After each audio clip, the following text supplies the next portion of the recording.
दर्शकों का आशीर्वाद मांग करके शुरू करना चाहता हूँ। वास्तव में ये वैष्णव सिद्धांत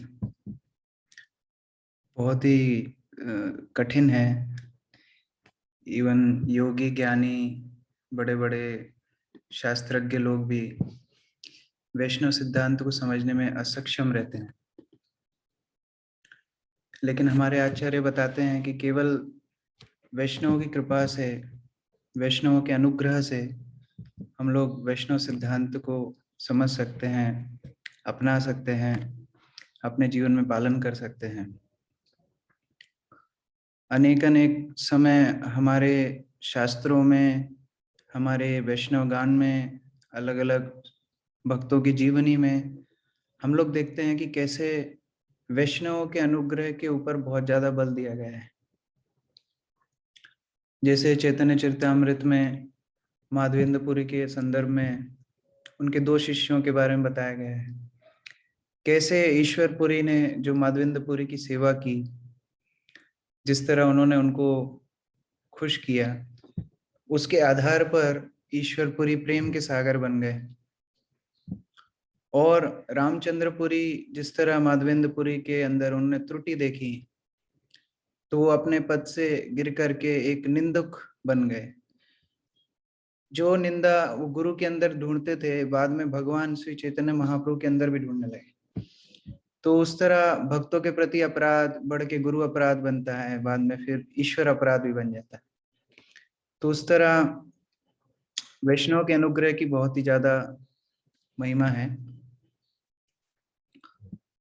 नारद मुनि के संदर्भ में भी हम देखते हैं कैसे नारद मुनि ने ऐसी प्रतिकूल परिस्थिति, गर्भ जैसी स्थिति, जहाँ व्यक्ति को आध्यात्मिक बारे में सोचना तो बहुत दूर की बात है, लेकिन भौतिक रूप से वो इतना परेशान रहता है, इतना पीड़ा में रहता है, ऐसी प्रतिकूल परिस्थिति में भी प्रहलाद को दिव्य ज्ञान दे दिया। तो ये महत कृपा का चमत्कार होता है।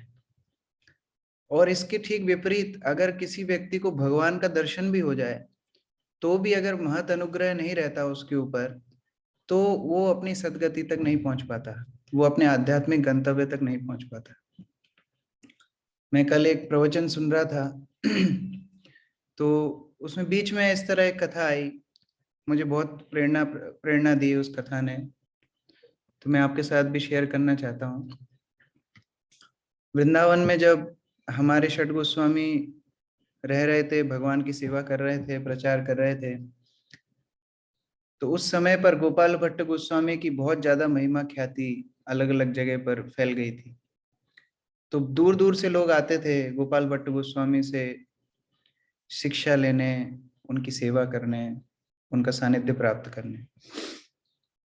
तो एक भक्त थे उसमें हरिवंश, वो भी गोपाल भट्ट के पास में आए और उन्होंने गोपाल भट्ट गोस्वामी से दीक्षा ली। दीक्षा लेने के बाद गोपाल भट्ट गोस्वामी ने उनको वैष्णव सदाचार, वैष्णव सिद्धांत सबके ऊपर शिक्षा दी और उनको उन्होंने भक्ति में लगाया। ये हरिवंश इतने तीव्र भक्ति कर रहे थे और इतने महान भक्त बन गए कि इनको राधा रानी स्वयं दर्शन देती थी। और राधा रानी एक दिन आकर के उनको पान देती हैं हाथ में। उस दिन एकादशी का दिन था, तो हम लोग तो अपनी परंपरा में पान वैसे नहीं खाते हैं, और एकादशी का दिन, लेकिन उन्होंने सोचा कि ये तो राधा रानी ने दिया है, तो उन्होंने पान खा लिया। पान खा करके उनका मुंह लाल हो गया। अब ये गोपाल भट्ट गोस्वामी जब देखते हैं तो उनको पूछते हैं कि आपने पान कहाँ से लिया, बताते राधा रानी ने दिया। गोपाल भट्ट गोस्वामी की श्री चैतन्य महाप्रभु के ऊपर इतनी निष्ठा है, वो बोलते हैं राधा रानी भी देती हैं तो भी नहीं लेना है, क्योंकि हमारे आचार्यों ने मना किया है। चैतन्य महाप्रभु ने जो सिद्धांत दिया है उसको पकड़ के हमको आगे चलना है। राधा रानी ने दिया तो क्या हो गया, तो भी नहीं लेना है, आज एकादशी का दिन है। तो वो सुन के तो गया, लेकिन उसको तो डाइजेस्ट नहीं हुई बात अगली एकादशी आई 15 दिन बाद, फिर राधा रानी आई, फिर उसको पान दिया, फिर उसने खा लिया। फिर गुरुजी ने पकड़ा, गोपाल भट्ट गोस्वामी ने पूछा, क्यों भाई फिर से तुमने पान खा लिया? तो वो बोलता है, गुरु महाराज तो राधा रानी ने दिया, उनको मना कैसे करूं? तो बोले नहीं, हमारा सिद्धांत राधा कृष्ण ने, हमारा सिद्धांत चैतन्य महाप्रभु है, वो परंपरा को पकड़ के हमको आगे चलना है, आपको पान नहीं खाना चाहिए। फिर सुन के गया, लेकिन फिर भी विश्वास नहीं था। तीसरी एकादशी आई, फिर राधा रानी आई, फिर से पान मिला, फिर से खा लिया। इस बार जब गोपाल भट्ट गोस्वामी ने देखा, उन्होंने बोला मैं आपका त्याग करता हूं। जब गुरु ने त्याग कर दिया, उसके बाद उनका उनके उनके लिए क्या गति है? भले ही राधा रानी ने दर्शन दिया, कृष्ण ने दर्शन दिया, जो हम राधा वल्लभ विग्रह देखते हैं वृंदावन में, उनके विग्रह हैं, हरिवंश के विग्रह हैं। तो ऐसे महान भक्तों को भी जब गुरु ने त्याग कर दिया, तो उनकी गति क्या हुई? उनको कुछ लुटेरों ने पकड़ लिया, उनकी गर्दन काट के उनकी जो सिर था उसको यमुना में फेंक दिया। इस तरह गति हुई, और वो यमुना में वो सिर घूम रहा है, क्योंकि महान भक्त थे तो चेतना थी, लेकिन फिर भी उनकी गति कैसी हुई कि उनका सिर कहीं पड़ा है, उनका धड़ कहीं पड़ा है। इस तरह स्थिति गुरु अवज्ञा करने से उनकी हो गई। बाद में जब गोपाल भट्ट गोस्वामी नहाने के लिए यमुना में गए, तो वो सिर बार बार उनके पैर में टकरा रहा था। तो गोपाल भट्ट गोस्वामी सोच रहे थे कोई कचरा आ रहा है, बार बार उसको हटा रहे थे। तो बोलता है, गुरुजी मैं हूँ हरिवंश, पान वाला जिसने पान की गड़बड़ की थी। तब गोपाल भट्ट गोस्वामी उनको दोबारा से शरण देते हैं, बोलते हैं देखो, राधा रानी कृष्ण हमको परीक्षा लेंगे, लेकिन हमको गुरु की अनुग्रह को, परंपरा के अनुग्रह को कभी नहीं छोड़ना है। वही अनुग्रह हमको भक्ति में आगे लेके जाता है, चाहे भगवान का दर्शन भी हो जाए तो भी वही परंपरा को लेकर हम लोग आगे चलते हैं। तो हम लोग पिछले 2 सत्रों में चर्चा कर रहे थे कृष्ण की कितनी असीम करुणा है हमारे ऊपर, और वो करुणा अलग अलग माध्यम से हमारे जीवन में आती है, और कैसे हमको अपने गुरु का वचन, अपने सिद्धांतों का पालन करके खुद के ऊपर करुणा दिखानी चाहिए। जब हम इस तरह करुणा अपने ऊपर दिखाते हैं, सिद्धांतों का पालन दृढ़ता से करते हैं, तब हम गुरु की परंपरा की कृपा प्राप्त करते हैं, और वह कृपा प्राप्त करने के बाद हम उस लायक बनते हैं कि हम दूसरों को वो कृपा बांट पाएं। ये आर्टिफिशियल लेवल पे नहीं होता है, ये कृत्रिम रूप से हम अपने अंदर नहीं ला सकते हैं। जितना ज्यादा हम गुरु परंपरा के ऊपर शरणागत होते हैं, समर्पित होते हैं, उतना ही ज्यादा वो हमको उस तरह आशीर्वाद देते हैं कि हम दूसरों के लिए कुछ कर सके। नहीं तो करुणा एक भौतिक विषय बन जाएगा। हम लोग लोगों को भौतिक विषय में नहीं आगे बढ़ाना चाहते हैं। प्रभुपाद उसको बोलते थे पैच वर्क, हम लोग हिंदी में बोलते हैं थेगड़ा। मैं नहीं जानता आप लोग क्या बोलते हैं, लेकिन हम लोग मध्य प्रदेश में बोलते थेगड़ा। जैसे कुछ कपड़ा फट जाता है तो उसमें एक दूसरा कपड़ा को सिल देते हैं ना, वो पैच बोलते हैं उसको, हिंदी में बोलते हैं थेगड़ा। तो एक बार एक ऐसे फ्रेंड दूसरे फ्रेंड के घर में गया, उसका काला कलर का कोट था, ब्लू कलर का थेगड़ा था। तो वो दूसरा फ्रेंड बोलता है, अरे तुम्हारा ब्लू कलर का थेगड़ा कैसे आया? तो बोलता है, नहीं ब्लू कलर का थेगड़ा नहीं है, कोट ब्लू कलर का था, इतने थेगड़े लगा दिए कि अभी बाकी काला काला हो गया, इतना सब ब्लू रह गया। तो ऐसी स्थिति हो जाती है। हमारा जो भौतिक कंपैशन रहेगा, तो भक्ति तो इतनी कम रह जाएगी और उसमें भौतिकता बहुत ज्यादा रह जाएगी। तो उसका तिरस्कार प्रभुपाद करते थे। कई बार हम प्रभुपाद के प्रवचनों में सुनते हैं, प्रभुपाद भौतिक अनुकंपा को तिरस्कार करते थे, लेकिन उसका मतलब ये नहीं है कि हम लोग किसी के प्रति सद्भावना ना रखें। प्रभुपाद चाहते थे कि हम उनको आध्यात्मिक रूप से उनका उत्थान करें। इसीलिए हम देखते हैं श्री चैतन्य महाप्रभु, जिसको कोढ़ हो रहा है, वासुदेव विप्र जिसको कोढ़ हो रहा है, उसको भी गले से लगाते हैं, उसका भी कोढ़ दूर करते हैं। सनातन गोस्वामी जिनके पूरे शरीर से पस निकल रही है, उनको फोड़े हो रहे हैं पूरे शरीर पे, उनको चैतन्य महाप्रभु रोज आलिंगन करते हैं। और सनातन गोस्वामी दूर भागते हैं बार बार, लेकिन फिर भी चैतन्य महाप्रभु उनको पकड़ के जबरदस्ती बलात् उनको पकड़ के और आलिंगन करते हैं। तो सनातन गोस्वामी बाद में पूछते हैं कि आप ऐसा क्यों करते हैं? तो चैतन्य महाप्रभु बोलते हैं, ये मेरी परीक्षा है, ये मेरी परीक्षा है कि मैं आपको भौतिक स्तर पे देख रहा हूँ कि आध्यात्मिक स्तर पे देख रहा हूँ। तो हमको भी सोचना चाहिए कि हम भक्तों के बीच में जो व्यवहार कर रहे हैं, या हम दूसरों को प्रचार भी कर रहे हैं, ये हमारी परीक्षा है कि हम लोग ये जो बॉडी सोल का कंसेप्ट है, जो आध्यात्मिक और भौतिक कंसेप्ट है, शरीर आत्मा का कंसेप्ट है, वो हमने कितना समझा है। क्योंकि अगर हम उसी सिद्धांत को नहीं समझ पाए तो हम बाह्य रूप से डिस्टिंक्शन करेंगे, बाह्य रूप से हम लोग भेद करेंगे कि नहीं ये भक्त बनेगा, ये भक्त नहीं बनेगा, ये अमीर है, ये गरीब है, ये ऐसा है, वो वैसा है, ये मोटा है, पतला है, ये अच्छा गाता है, ये बुरा गाता है। उस तरह हम लोग जब व्यवहार करेंगे तो हम लोग वास्तव में टेस्ट में फेल हो जाएंगे। इसलिए हमको देखना है कि हमारी परंपरा में जो करुणा दिखाई है आचार्यों ने, वो आध्यात्मिक रूप से करुणा दिखाई है। जैसे व्यासदेव की करुणा क्या थी, आज हम व्यास पूजा करते हैं, व्यासदेव के नाम से गुरु की पूजा करते हैं। जो पीठ पे बैठ के प्रवचन किया जाता है उसको व्यास पीठ बोलते हैं। व्यासदेव का क्या कंट्रीब्यूशन है? उनका कंट्रीब्यूशन है जो वेद दुर्लभ थे, जो भगवत ज्ञान दुर्लभ था, उन्होंने हमको प्राप्त कराया। उन्होंने वेदों को दिया, पुराणों को दिया, जो निम्न व्यक्ति हैं उनके लिए इतिहास दिया, और फिर अमल पुराण श्रीमद् भागवतम दिया। तो ये उनका करुणा है हमारे ऊपर। उसी तरह सुखदेव गोस्वामी की क्या करुणा है, जो सुखदेव गोस्वामी एक घर में केवल उतनी टाइम रहते हैं जितना टाइम एक गाय को दूध निकालने में लगता है, उतना टाइम एक घर में रहते हैं, उससे ज्यादा नहीं रहते। वो 7 दिन एक जगह बैठ करके एक व्यक्ति को प्रवचन कर रहे हैं। ये कितना बड़ा सेक्रीफाइस है उनके लिए, लेकिन उन्होंने ये किया क्यों? क्योंकि उनकी करुणा है। तो हम लोग उस करुणा के पात्र बन सकते हैं, हम लोग भी उस परंपरा में करुणा के कैरियर बन सकते हैं। जिस तरह एक डाकिया चिट्ठी देता है, उसी तरह हम लोग भी करुणा को आगे प्रदान कर सकते हैं, और उस प्रक्रिया में हम लोग भी उस करुणा के पात्र बन जाएंगे। हम जब परंपरा की करुणा दूसरों को बांटते हैं तो हम लोग भी उस करुणा के पात्र बन जाते हैं।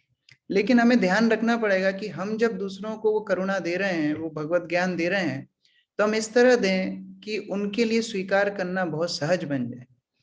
जैसे जब बच्चा छोटा होता है तो सेरेलैक खाता है, कुछ दाल का पानी, इस तरह कुछ पीता है। जब वो बड़ा हो जाता है तो फिर उसको पूरी डाइट लगती है। तो अलग अलग स्तर पे अलग अलग भोज्य पदार्थ हमको लगते हैं। उसी तरह भक्ति जीवन में भी हमको देखना है कि वो व्यक्ति के लिए क्या डाइजेस्टेबल है, वो क्या पचा सकता है, उसके अनुसार हमको भगवत ज्ञान देना चाहिए। और जब हम इस तरह इन्वेस्टमेंट करेंगे, जब हम उस तरह उनकी केयर रखेंगे, करुणा देंगे, तो वो हमारी बात सुनेंगे। जैसे हम बैंक में जितना बैलेंस डालेंगे उतना ही हम निकाल सकते हैं। किसी के बैंक में 2000 रुपए पड़े हैं, वो 1 लाख का चेक लगा दे तो बाउंस हो जाएगा। तो हमारे चेक क्यों बाउंस होते हैं? हम लोगों को बोलते हैं भक्ति करो, भक्ति करो, भक्ति, कोई फर्क क्यों नहीं पड़ता? क्योंकि उतना इन्वेस्टमेंट नहीं है। इन्वेस्टमेंट जितना होगा उतना ही विड्रॉल होगा। तो उस तरीके से हमको इन्वेस्टमेंट करना पड़ेगा। प्रभुपाद ने बोला है कि आप डूबते हुए व्यक्ति का कोट मत बचाइए, डूबते हुए व्यक्ति को बचाइए। लेकिन ये भी नहीं बोला कि उसका पहले कोट उतारिए और फिर केवल उसको बचाइए, ऐसा भी नहीं बोला। वो कोट सहित आदमी को बचाना है। तो उसी तरीके से कई बार कुछ भौतिक परेशानियां लेके नए भक्त आएंगे, वो लोग अपनी परेशानियां बताएंगे, हम जिनको प्रचार कर रहे हैं वो हो सकता है ऐसे प्रश्न पूछेंगे जो बहुत ही सहज हो, जो उतने आध्यात्मिक स्तर पे ना हो, लेकिन फिर हमको उनको कोट सहित बचाना है, क्योंकि उनकी अभी कोर्ट में आसक्ति है। और उसके साथ जब हम बचाते हैं तो हमारे पास ऐसा कोई रीजन नहीं होता कि हम किसी को भी तिरस्कार करें। क्योंकि जब हम दूसरों के प्रति काइंड होते हैं, दूसरों के प्रति विनम्र होते हैं, दूसरों के प्रति करुणावान होते हैं, तो हम लोग भी अपनी चेतना में उत्थान महसूस करते हैं। हम लोग ही महसूस कर सकते हैं। अगर हम किसी से झगड़ा करते हैं या किसी से दुर्व्यवहार करते हैं, कटु शब्द बोलते हैं, हमें खुद को भी अंदर से बहुत बुरा लगता है। जैसे श्रृंगी श्रीमद् भागवतम प्रथम स्कंद में जब श्रृंगी परीक्षित महाराज को श्राप देके आते हैं, वो जो ब्राह्मण बालक है वो आके रोने लगता है। तो अरे आपने अगर बहुत महान काम किया तो आप रो क्यों रहे हो? क्योंकि उसको भी मालूम उसने गलती कर दी। उसने भी परीक्षित जैसे महाभागवत को श्राप देकर उसको भी अंदर से वो ग्लानि हो रही है, इसलिए वो रो रहा है। तो जब हम दूसरों के प्रति सद्भावना रखते हैं, दूसरों के प्रति कृष्ण भावनामृत में उनको आगे बढ़ाने के लिए हम लोग उत्सुक होते हैं, तो हम लोग भी अपनी चेतना में उत्थान महसूस करते हैं। इसीलिए भक्त को इतना महान बताया गया है कि वो एक चींटी को भी दुख नहीं देना चाहता। तो बाकी लोगों का तो क्या कहना, बाकी लोगों को तो प्रचार करना चाहता है, तो उनके लिए वो कितना ज्यादा करुणावान होगा। साथ ही साथ हमको एक चीज का बहुत ज्यादा ध्यान रखना चाहिए कि हमारा जो करुणा है, हमारा जो कंपैशन है, वो गलत दिशा में ना चला जाए। जैसे भरत महाराज का वो जो हिरण के प्रति करुणा थी, वो गलत दिशा में चली गई। उस करुणा की वजह से उन्होंने अपना साधन भजन ही बंद कर दिया। तो हम लोग ने कल इस विषय में बहुत ही डिटेल में बात की। हम लोग के पास जितना कृष्ण होंगे, हम दूसरों को उतना कृष्ण दे पाएंगे। कई बार इतना ज्यादा हमें आसक्ति हमारे प्रचार से हो जाती है भौतिक स्तर पे, कि हम लोग भक्तों के प्रति अपराध, गुरुवर के प्रति अपराध कर बैठते हैं। जैसे शौबरी मुनि की कथा आती है, गरुड़ के प्रति उनने अपराध कर दिया कुछ मछलियों के लिए, लेकिन बाद में क्या हुआ, वही मछलियों को देख करके उनका पतन हो गया। पानी के अंदर बैठ करके तपस्या कर रहे थे, वही मछलियों को देख करके उनका पतन हो गया। तो वास्तव में क्या होता है, हम लोग को लगता है हम करुणा कर रहे हैं, और वही करुणा के पात्र हमको डुबा देते हैं, अगर हमारी करुणा भौतिक स्तर पे है। तो इसलिए हम लोगों को इतना ध्यान दोनों तरफ से बैलेंस रख के चलना चाहिए कि कैसे हम लोग व्यक्ति को भी उत्थान करें, उसकी भी चेतना को आगे बढ़ाएं, और अपनी चेतना को भी गिरने ना दें। तो जैसे ही हम लोग इस तरह काम करेंगे, दूसरे भी हमारे साथ कंफर्टेबल फील करेंगे। ऐसा नहीं है कि हम दूसरे के जीवन में भी जा करके इतना ज्यादा इंटरफेयर करने लगे कि वो भक्ति जीवन से और उन्मुख हो जाए, मतलब और उन्मुख नहीं, और प्रतिकूल हो जाए भक्ति जीवन से। तो उस तरह हमको नहीं करना चाहिए। जैसे प्रभुपाद के पास एक बार एक भक्त आए, बोलते प्रभुपाद मुझे डाइवोर्स लेना है, तलाक लेना है। तो प्रभुपाद ने उसको पहले समझाने का प्रयास किया, लेकिन वो अडिग था अपनी बात पे, बोलता है नहीं मेरे को डाइवोर्स लेना है। तो प्रभुपाद ने बोला ठीक है तुम डाइवोर्स ले लो, वो चला गया। तो बाकी भक्तों ने बोला प्रभुपाद आप तो इसके समर्थन में नहीं रहते हैं, आपने क्यों आदेश दिया, आपने क्यों आज्ञा दी उसको। प्रभुपाद बोलते हैं देखो मैंने उसको समझाने का प्रयास किया, लेकिन वो नहीं समझा। अगर मैं उसको हाँ नहीं बोलता, वो डाइवोर्स तो फिर भी लेता, और उस समय उसकी गुरु अवज्ञा हो जाती, उसकी भक्ति का पतन हो जाता। तो उसको बचाने के लिए मैंने हाँ बोला। तो कई बार करुणा, जैसे हमने पहले भी चर्चा की, राइट और रॉन्ग के ऊपर चली जाती है। जैसे द्रौपदी अश्वत्थामा का हम लोग केस देखते हैं, कितना शिक्षाप्रद वो सेक्शन है श्रीमद् भागवतम का। द्रौपदी के पुत्रों का वध किया अश्वत्थामा ने। दुर्योधन ने भी तिरस्कार किया उस काम का। दुर्योधन जैसा व्यक्ति भी उसको स्वीकार नहीं कर पाया कि अश्वत्थामा ने पांडवों के पुत्रों का वध कर दिया। भगवान कृष्ण भी बोलते हैं अर्जुन को इसको मार दो। परीक्षा ले रहे थे भगवान अर्जुन की, लेकिन फिर भी उनका तर्क ये था कि इसको मार दो, ये आतताई है। अर्जुन ने भी कसम खाई थी कि जब तक वो सिर लेकर नहीं आएगा अश्वत्थामा का, द्रौपदी के चरण में डालेगा और द्रौपदी उसके ऊपर खड़े होकर के स्नान करेगी। तो इस तरह उन्होंने भी प्रतिज्ञा ली थी। तो इस तरह इतना सब लोग सपोर्ट, भीम भी चाहते थे कि उस अश्वत्थामा का वध कर दिया जाए, लेकिन द्रौपदी क्या बोलती हैं, द्रौपदी बोलती नहीं, हमारे गुरुजी के प्रति हमारी कृतज्ञता है। द्रोणाचार्य को याद करो, ये उनका पुत्र है, और कृपि को याद करो, उनकी माता। मैं अभी पुत्र वियोग में जो दुख भोग रही हूं, वही कृपि को भुगतना पड़ेगा, तो मैं ये नहीं चाहती। और ब्राह्मण पुत्र है, हमारे गुरु का लड़का है, तो उसको हम कैसे वध कर सकते हैं। तो इतनी करुणा होने के लिए उस तरह भक्ति शक्ति हमारे अंदर होनी चाहिए, तभी जाकर के हम दूसरों को प्रेरणा दे सकते हैं। ये भक्ति में जो हम प्रचार करते हैं वो कोई फोर्स नहीं है, वो कोई बलवत हम लोग खींच नहीं रहे हैं किसी को भक्ति में। ये जब हम करुणा के साथ सेवा करते हैं तब प्रचार होता है, ये सेवा है। जब मैं पहली बार स्टूडेंट हॉस्टल में प्रचार करने जा रहा था, एक भक्त मुझे सिखा रहे थे कि कैसे प्रचार करना चाहिए, कैसे फॉलोअप करना चाहिए। तो मैं सोच रहा था वो मुझे बड़ी टेक्निक बताएंगे, कैसे बोलना है, क्या बोलना है, कैसे जोक मारना है, क्या करना है। लेकिन इतना मैं टच हुआ उनकी बात से। उन्होंने पहले, जैसे ही मैं उनके साथ बाइक पे बैठा, हम लोग हॉस्टल जा रहे थे, उन्होंने बोला पहला लेसन है हॉस्टल में जाके प्रचार करने का, जब आप उन बच्चों को देखें तो मन में उनको प्रणाम कीजिए, उनके परमात्मा को प्रणाम कीजिए कि हम आपकी सेवा करने के लिए आए हैं, आपको प्रचार करने के लिए आए हैं, आप हमको सेवा करने का मौका दीजिए। तो ये सुन के मैं इतना इतना मुझे उत्साह मिला, इतना मुझे इंस्पिरेशन मिली कि ये प्रचार भी एक सेवा है। हम लोग को उनको मन में, हम बाह्य रूप से उनको प्रणाम नहीं कर सकते, वो नहीं समझेंगे, लेकिन मन से हम उनको प्रणाम करना चाहिए कि हम आपको सेवा करने आए हैं। उनके परमात्मा को प्रणाम करना चाहिए कि हम आपको सेवा करने आए हैं। और इतनी अच्छी बात है कि जब हम प्रचार करने जाते हैं, हम चाहते हैं कि सामने वाला भक्त बने, हमारे अंदर बैठे परमात्मा चाहते हैं कि सामने वाला भक्त बने, वो सामने वाले व्यक्ति के अंदर बैठे हुए परमात्मा चाहते हैं कि वो भक्त बने। अब उसकी इच्छा नहीं भी रहेगी तो किसकी चलेगी? 3 लोगों की चलेगी कि एक आदमी की चलेगी? तो 3:1 का रेशियो है। हम चाहते हैं, हमारा परमात्मा चाहते हैं, उनके परमात्मा चाहते हैं, तो उनको तो भक्त बनना ही बनना है। तो इसी तरीके से ये प्रचार एक सेवा है। कई बार हमको करेक्शन भी देना पड़ता है प्रचार में, लेकिन वो सेंसिटिविटी के साथ जब हम प्रचार में करेक्शन देते हैं तो लोगों को वो टच ही नहीं करता, वो लोग हमारे प्रति और ज्यादा शरणागत हो जाते हैं। कई बार प्रभुपाद मॉर्निंग वॉक में जाते थे, प्रभुपाद लोगों को बोलते थे गुड मॉर्निंग, तो शिष्य लोग बड़े परेशान होते, प्रभुपाद गुड मॉर्निंग क्यों बोलते हैं? हम लोग तो आपस में हरे कृष्णा बोलते हैं, प्रभुपाद बोलते गुड मॉर्निंग। तो लोग, साहस तो किसी का नहीं है पूछने का, लेकिन आश्चर्य तो होता था कि प्रभुपाद ऐसे गुड मॉर्निंग क्यों बोलते हैं। तो अगले दिन देखते हैं वो लोग आके प्रभुपाद को बोलते हैं हरे कृष्ण। तब वो शिष्य लोग समझते हैं हाँ ये प्रभुपाद के प्रचार की टेक्निक है। वास्तव में जो जिस स्तर पे है उधर जा करके प्रचार करना पड़ता है। भगवत गीता में भगवान बोलते हैं कि आप जो इग्नोरेंट पर्सन है, जो उतने आध्यात्मिक रूप से बड़े नहीं है, उनका आप मन को डिस्टर्ब मत कीजिए, आप लोक संग्रह मत कीजिए, आप उनको बंद मत कीजिए उनके कर्म करने के लिए, वो और डिस्टर्ब हो जाएंगे और उत्पात मचा देंगे। आप उनको भक्ति में एंगेज कीजिए, आप उनको भक्तिमय कार्य दीजिए। इस तरह भगवान गीता में बोलते हैं। तो इस तरह जब हम प्रचार करने जाते हैं उसमें बहुत विनम्रता, बहुत सहनशीलता और बहुत पेशेंस, धैर्यता बहुत लगती है।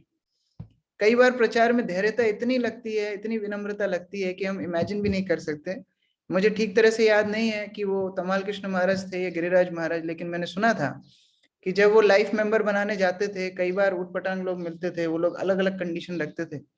एक बार एक व्यक्ति ने बोला ये कोका कोला रखी है, अगर आप अपने सिर पे डाल लेंगे तो हम लाइफ मेंबर बन जाएंगे। और बिना सोचे उन्होंने वो ड्रिंक उठा करके अपने सिर पे डाल ली। इतना सहनशीलता, इतनी विनम्रता प्रचार के लिए, प्रभुपाद के लिए, गुरु को खुश करने के लिए लगती है। क्योंकि प्रचारक वास्तव में है कौन? प्रचारक, कल माता जी बोल रही थी, प्रचारक वास्तव में है कौन? प्रचारक वास्तव में वो है जो भगवान के समीप बाकी लोगों को लाता है। वो कैसे लाता है? वो अलग अलग टेक्निक हो सकती है। हो सकता है कोई प्रवचन देके लोगों को भगवान के करीब ला सकता है, कोई कुकिंग करके लोगों को भगवान के करीब ला सकता है। प्रभुपाद ने कैसे प्रचार शुरू किया? कुकिंग करके, हरिनाम करके। कोई कीर्तन गा के ला सकता है, कोई केवल बाकी लोगों के साथ बैठ करके उनका दुखड़ा सुन करके उनको प्रचार कर सकता है। ये सुनना भी बहुत बड़ी चीज है।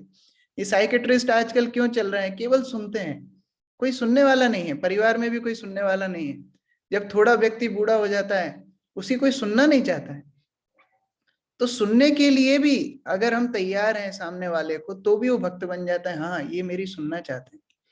तो हो सकता है हम लोग प्रचार में बहुत ज्यादा आगे नहीं बढ़ पाए बाह्य रूप से, लेकिन हर स्तर पे हम प्रचार कर सकते हैं। कोई भी व्यक्ति पुजारी सेवा करता है, चाहे मंदिर को साफ रखता है, चाहे वो छोटी छोटी सेवाओं में हेल्प करता है, पिकअप ड्रॉप करता है स्टेशन से किसी को, छोटी छोटी सेवाएं करने से भी प्रचार होता है। मान लीजिए सब भक्त प्रचार लेक्चर देना चाहेंगे और कोई कुकिंग नहीं करना चाहेगा, तो प्रचार कैसे आगे बढ़ेगा? वास्तविकता में हम लोग किसी को कितना ज्ञान देंगे प्रवचन में? प्रवचन से भक्ति आ सकती है, उसमें कोई दो राय नहीं है, लेकिन कल्चर से भक्ति सबसे जल्दी आती है। भक्त बनते हैं कल्चर देख के।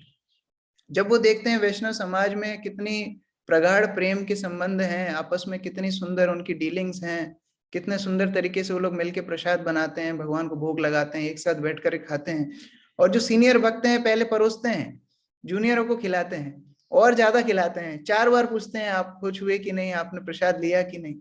ये सब कल्चर देख करके भक्ति में उत्सुकता आती है। क्योंकि अगर हम एक दूसरे को कंपेयर करने लगेंगे तो कंपैरिजन ठीक बैठेगा नहीं। मान लीजिए कुंती महारानी बोले कि गरुड़ कैसा भक्त है, सांप खाता है, सबको डराता है, कैसा भक्त है? तो कुंती महारानी की डेफिनेशन भक्ति की और गरुड़ की एक जैसी नहीं हो सकती। भीम अगर नकुल के साथ कंपेयर करे तो एक जैसा नहीं हो सकता। उसी तरीके से अगर गजेंद्र बोले कि विदुर कैसा है, विदुर बोले कि भीम कैसा है, भीम बोले अर्जुन कैसा है, तो ये क्या अलग अलग डेफिनेशन है भक्ति की?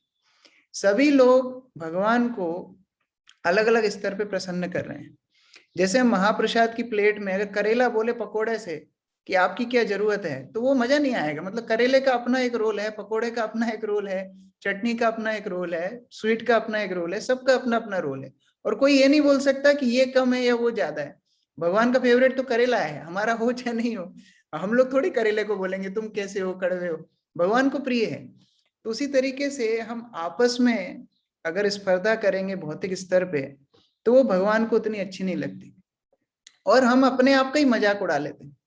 वास्तव में दूसरे भक्तों में दोष देख करके हम अपने आप का ही स्तर नीचे गिराते हैं। जैसे एक बार भक्ति सिद्धांत सरस्वती एक कहानी सुनाते हैं। एक बार एक व्यक्ति जज बन गया, तो उसका जो दूसरा मित्र था उसको बड़ी ईर्ष्या हुई। उसको एक व्यक्ति आके बोलता है, तुम्हें पता है तुम्हारा दोस्त जज बन गया? बोले नहीं, हो ही नहीं सकता। अरे भाई सच में जज बन गया। नहीं नहीं, वो तो मेरे साथ ऐसे मस्ती करता है, वो कैसे जज बनेगा? बोले मैंने उसको कोर्ट में बैठे हुए देखा है, वो जज वो बेंच पे बैठा है, वो निर्णय दे रहा है, जज बन गया। तो बोलता है तो फिर उसको सैलरी वैलरी नहीं मिलती होगी, ऐसे ही कर रहा होगा। मतलब कुछ ना कुछ त्रुटि निकाल के हम लोग स्वीकार कर ही नहीं सकते दूसरों की सफलता। तो ये प्रचारक का कार्य नहीं है। एक प्रचारक वो होता है जो लोगों को भगवान के समीप लेके आता है। और एक कहावत है इंग्लिश में, it takes whole village to raise a child. एक पूरा गांव लगता है एक बच्चे को बड़ा करने में, केवल माँ बाप का कंट्रीब्यूशन नहीं होता है। उसी तरह हम प्रचार जो करते हैं, केवल हमारा कंट्रीब्यूशन नहीं है, पूरे भक्त समाज का कंट्रीब्यूशन है। वो अगर कल्चर में, मान लीजिए गुरु पूजा में आप खड़े हैं और आपका काउंसली खड़ा है, दो लोग खड़े हैं, तो कैसे मजा आएगा क्या? जब तक वो भक्त समाज नहीं रहेगा, साथ में नृत्य नहीं होगा, कीर्तन नहीं होगा, मृदंग करताल सब नहीं होगा, तब तक गुरु पूजा में मजा नहीं आएगा। उसी तरीके से ये पूरा भक्त समाज लगता है, ये हमारा फैमिली बिजनेस है। प्रभुपाद बोलते थे preaching is our family business. ये हमारा इंडिविजुअल बिजनेस नहीं है, पूरे परिवार के साथ हमारा ये फैमिली बिजनेस है। तो उस तरीके से जब हम प्रचार करते हैं, तो हम लोग दूसरों को प्रभुपाद की करुणा बहुत ठीक तरीके से दे पाते हैं। कई बार लोगों के अंदर ये भी विवाद होता है, अरे आप लोग प्रभुपाद को ठीक से पालन नहीं कर रहे हैं, प्रभुपाद ने तो ऐसे बोला था, प्रभुपाद ने वैसे बोला था, आप लोग चेंज कर रहे हैं। उनको बोलते हैं कंजर्वेटिव, कंजर्वेटिव प्रीचर। और कई लोग ऐसे बोलते हैं नहीं, प्रभुपाद के साथ हमको अगर किसी को जोड़ना है तो हमको ब्रिज प्रीचिंग करनी पड़ेगी, अलग अलग तरीके से लोगों को बुलाना पड़ेगा। और जब उनको अलग तरीके से बुलाएंगे, वो लोग आना शुरू कर देंगे, तब तो उनको प्रभुपाद की पुस्तकें देंगे। उनको बोलते हैं लिबरल प्रीचिंग। तो ये कंजर्वेटिव प्रीचर और लिबरल प्रीचर, इनके बीच में हमेशा स्पर्धा होती है, लड़ाई होती है, कई बार वाद विवाद होते हैं, और प्रचार में हानि होती है। क्योंकि कंजर्वेटिव सोचते हैं कि वो प्रभुपाद को अच्छे से पालन कर रहे हैं, लिबरल नहीं कर रहा है। और लिबरल प्रचारक सोचते हैं कि नहीं, हम लोग प्रभुपाद का मूड जानते हैं कि मास प्रीचिंग करनी है, लोगों को लेके आना है। ये कंजर्वेटिव तो कि अपने एक छोटे से मेंढक, कुएं के मेंढक जैसे हैं, ऐसा आपस में स्पर्धा होती है। लेकिन अगर हम देखें, अगर एक पेड़ है, वो पेड़ की जो जड़ है वो एक स्थान पे रहती है, और उनकी जो टहनियां हैं, जो शाखाएं हैं, वो दूसरे दूसरे विस्तृत होती हैं। तो दोनों की हमें जरूरत है। ऐसे प्रचारकों की जरूरत है जो जड़ के समान प्रभुपाद के सिद्धांतों को पकड़ के रखें। ऐसा ना हो कि लिबरल प्रचारक लिबर्टी के चक्कर में, ब्रिज प्रीचिंग के चक्कर में प्रभुपाद के सिद्धांतों से बहुत दूर चले जाएं। तो इसलिए कंजर्वेटिव प्रचारक वो जड़ के समान है जो प्रभुपाद के सिद्धांतों को पकड़ के रखते हैं। और दूसरे हाथ पर जो लिबरल प्रचारक हैं वो शाखाओं के समान हैं, जो दूर दूर तक जाकर के फल देने में सक्षम है। तो वो कंजर्वेटिव प्रचारकों के लिए इसलिए जरूरी है कि वो अपने एक क्षेत्र में ना रहें, लिबरल प्रचारों की मदद से वो दूर दूर तक प्रभुपाद की शिक्षाओं को पहुंचा सके।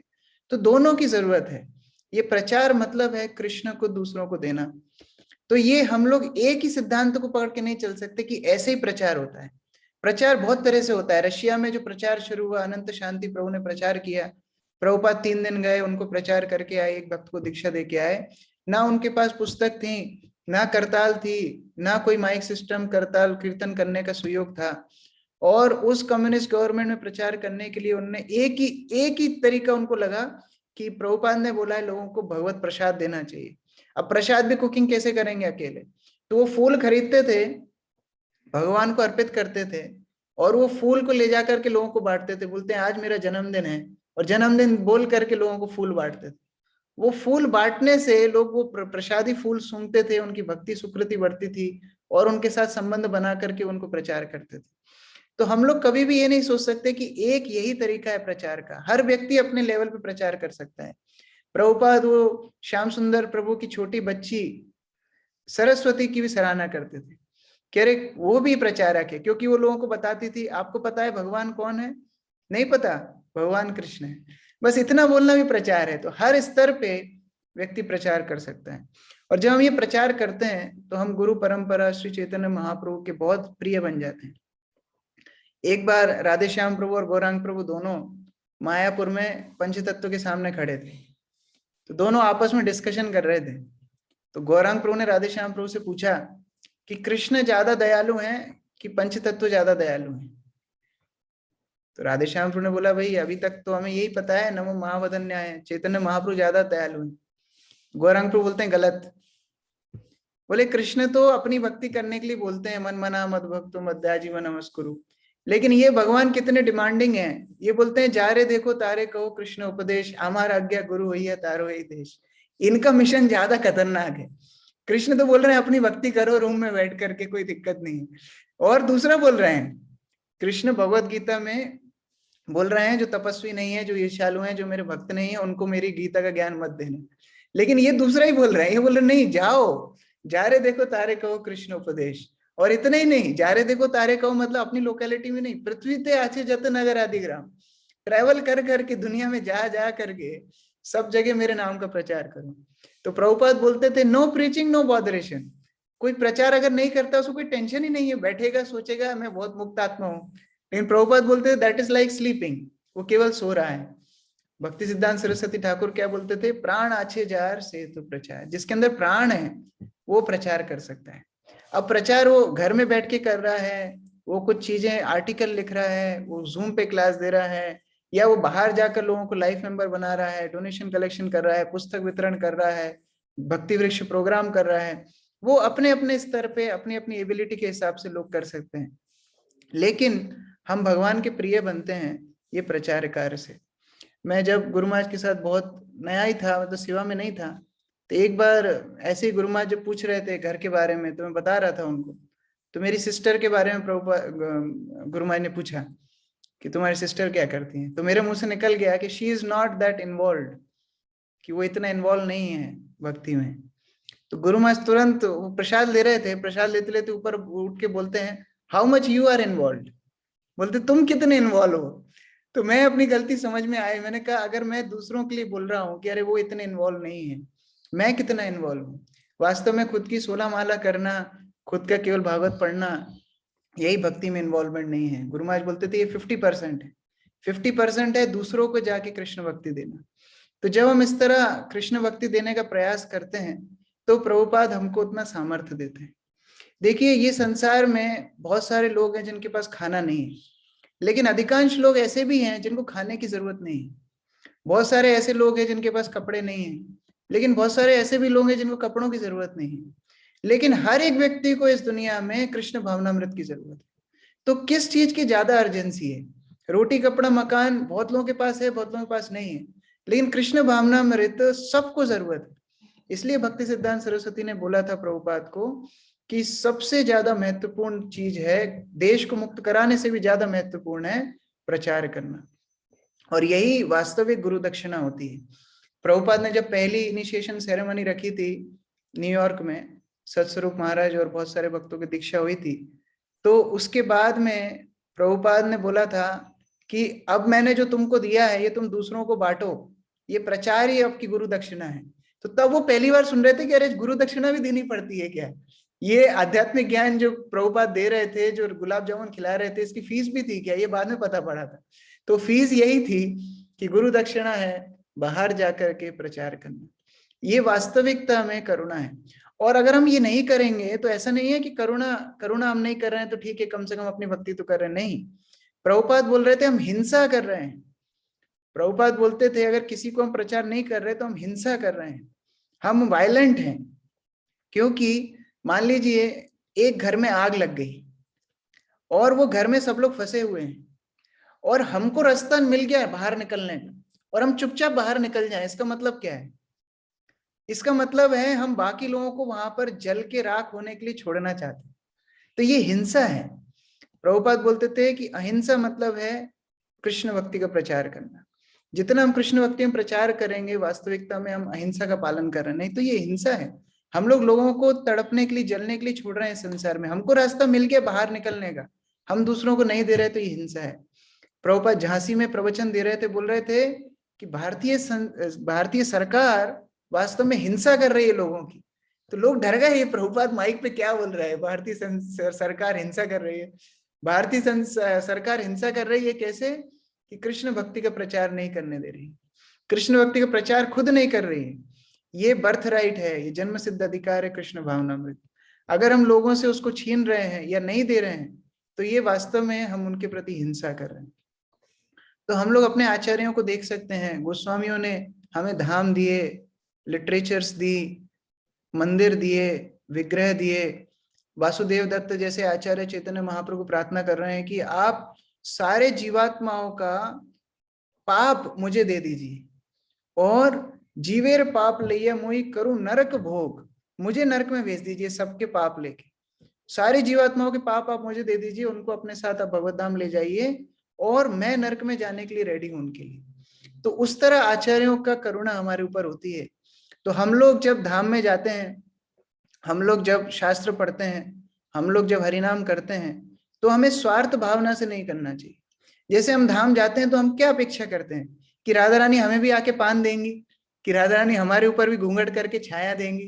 क्या अपेक्षा करते हैं हम जब धाम जाते हैं तो हमें अपेक्षा ये करना चाहिए कि जिस तरह आचार्यों ने उनकी सेवा की, जिस तरह आचार्य उनके कृष्ण पृष्ठाय भूतले, कृष्ण के इतने प्रिय बन गए, उस तरह हम आचार्यों को खुश कर पाए। तो जब हम भक्ति में कोई भी क्रिया करते हैं, अपना जप करते हैं, साधन भजन करते हैं, शास्त्र पढ़ते हैं, धाम यात्रा करते हैं, पवित्र नदियों में स्नान करते हैं, तो वो हमें वहां से शक्ति के लिए प्रार्थना करना चाहिए, जिससे हम प्रभुपाद की जो कृष्ण भावना परिवार है उसमें वृद्धि कर पाए, भक्तों की संख्या में हम वृद्धि कर पाए। और जब भक्तों की संख्या में वृद्धि होती है तो सारे आचार्य खुश होते हैं। जब श्रीनिवास आचार्य को पता पड़ा कि प्रचार बढ़ रहा है, तो वो चैतन्य महाप्रभु के आगे नाचने लगे, बोलते हैं ये कृष्ण भावना प्रचार बढ़े और आगे बढ़े, भक्तों की संख्या में वृद्धि हो। तो चैतन्य महाप्रभु के अनुयायी उसी की प्रार्थना करते हैं। हमारे भागवत में भी हम पढ़ते हैं, ब्रह्मा जी को ब्रह्म विमोहन लीला के बाद कृष्ण ने दर्शन किया, कृष्ण ने दर्शन दिया, ब्रह्मा जी ने इतनी सुंदर प्रार्थनाएं बोली, वो सब होने के बाद भी वो परिक्रमा करके अपनी सेवा में वापस चले गए। तो हम लोगों को भी उतना स्वार्थी नहीं होना चाहिए, कह रहे अब हम धाम में रहेंगे, अब हम, अच्छा है धाम में रहना, लेकिन प्रभुपाद चाहते थे हम लोग प्रचार करें। हम लोग जितना प्रचार करेंगे उतना ज्यादा परंपरा का आशीर्वाद प्राप्त कर पाएंगे। कई बार हमको लगता है नहीं नहीं हम तो बहुत टिमिड हैं, हम लोग बहुत ही शर्म आती है हमको प्रचार करने में, दूसरों को कुछ बोलने में, अरे उनको कैसा लगेगा। लेकिन ये प्रचार उस तरह है जैसे कभी ठंडे नदी में या ठंडे तालाब में स्नान करने के लिए कोई बोलता है, पहले बहुत डर लगता है, थोड़ा सा छू के देखते हैं, अरे बहुत ठंडा है बहुत ठंडा है, लेकिन जब कोई धक्का दे देता है एक बार अंदर, तो फिर बाहर निकलने की इच्छा नहीं होती। तो प्रचार में अंदर जाने के पहले बहुत रिजर्वेशन लगता है, अरे नहीं नहीं कौन सुनेगा, लोग मजाक उड़ाएंगे, लोग ऐसा बोलेंगे वैसा बोलेंगे, भक्त लोग ऐसा बोलेंगे। लेकिन ये प्रचार उसमें वो ठंडे पानी के तालाब में जाने के जैसा है, जैसे ही हम अंदर घुसते हैं फिर बाहर निकलने की इच्छा नहीं होती, क्योंकि हम महसूस करते हैं कि आचार्य हमारे प्रति खुश हैं, भक्त लोग हमारे प्रति खुश हैं, कृष्ण राधा रानी सब लोग हमारे प्रति खुश हैं। हम इस तरह भावना अपने अंदर महसूस कर पाएंगे जो हम प्रचार करेंगे। तो प्रभुपाद ने हमको वही निर्देश दिया है कि हम लोग स्वार्थ परायण वैष्णव ना बने, लेकिन दूसरों का दुख देख करके हम लोग प्रचार कार्य में आगे बढ़े। ये करुणा हमको दूसरों तक पहुंचानी है। प्रभुपाद जब वृंदावन में गए थे तो कुछ शिष्य ने दूसरे मठों में देखा कि गुरु की बहुत संस्तुति होती है, बहुत प्रार्थनाएं बोलती हैं, तो दो शिष्य ना एक शिष्य कृष्ण बलराम मंदिर गेट पे डेली खड़ा हो जाता था, और जब प्रभुपाद मॉर्निंग वॉक पे जाते तो बड़े सुंदर सुंदर श्लोक शास्त्रों से गाता था गुरु की संस्तुति में, और जब प्रभुपाद वापस आते तो फिर वो वहीं खड़ा रहता था, बड़े अच्छे अच्छे श्लोक सुनाता था। तो प्रभुपाद ने कुछ समय तो सहन किया, और फिर एक टाइम बोले प्रभुपाद तुम कुछ प्रैक्टिकल क्यों नहीं करते, ये श्लोक सुनने के लिए आए हो क्या यहाँ पर, मैं ये प्रचार करने के लिए आया हूँ, तुमको अमेरिका से इसके लिए लेके आया कि तुम यहाँ पर मैं श्लोक सुनाओ, तुम जाके कुछ प्रैक्टिकल करो, जाकर के फ्लोर साफ करो, प्रचार करो। तो उस तरह प्रभुपाद की अपेक्षा है कि हम लोग प्रचार कार्य में आगे बढ़ें, ये करुणा का जो आंदोलन है इसको हम आगे बढ़ाएं।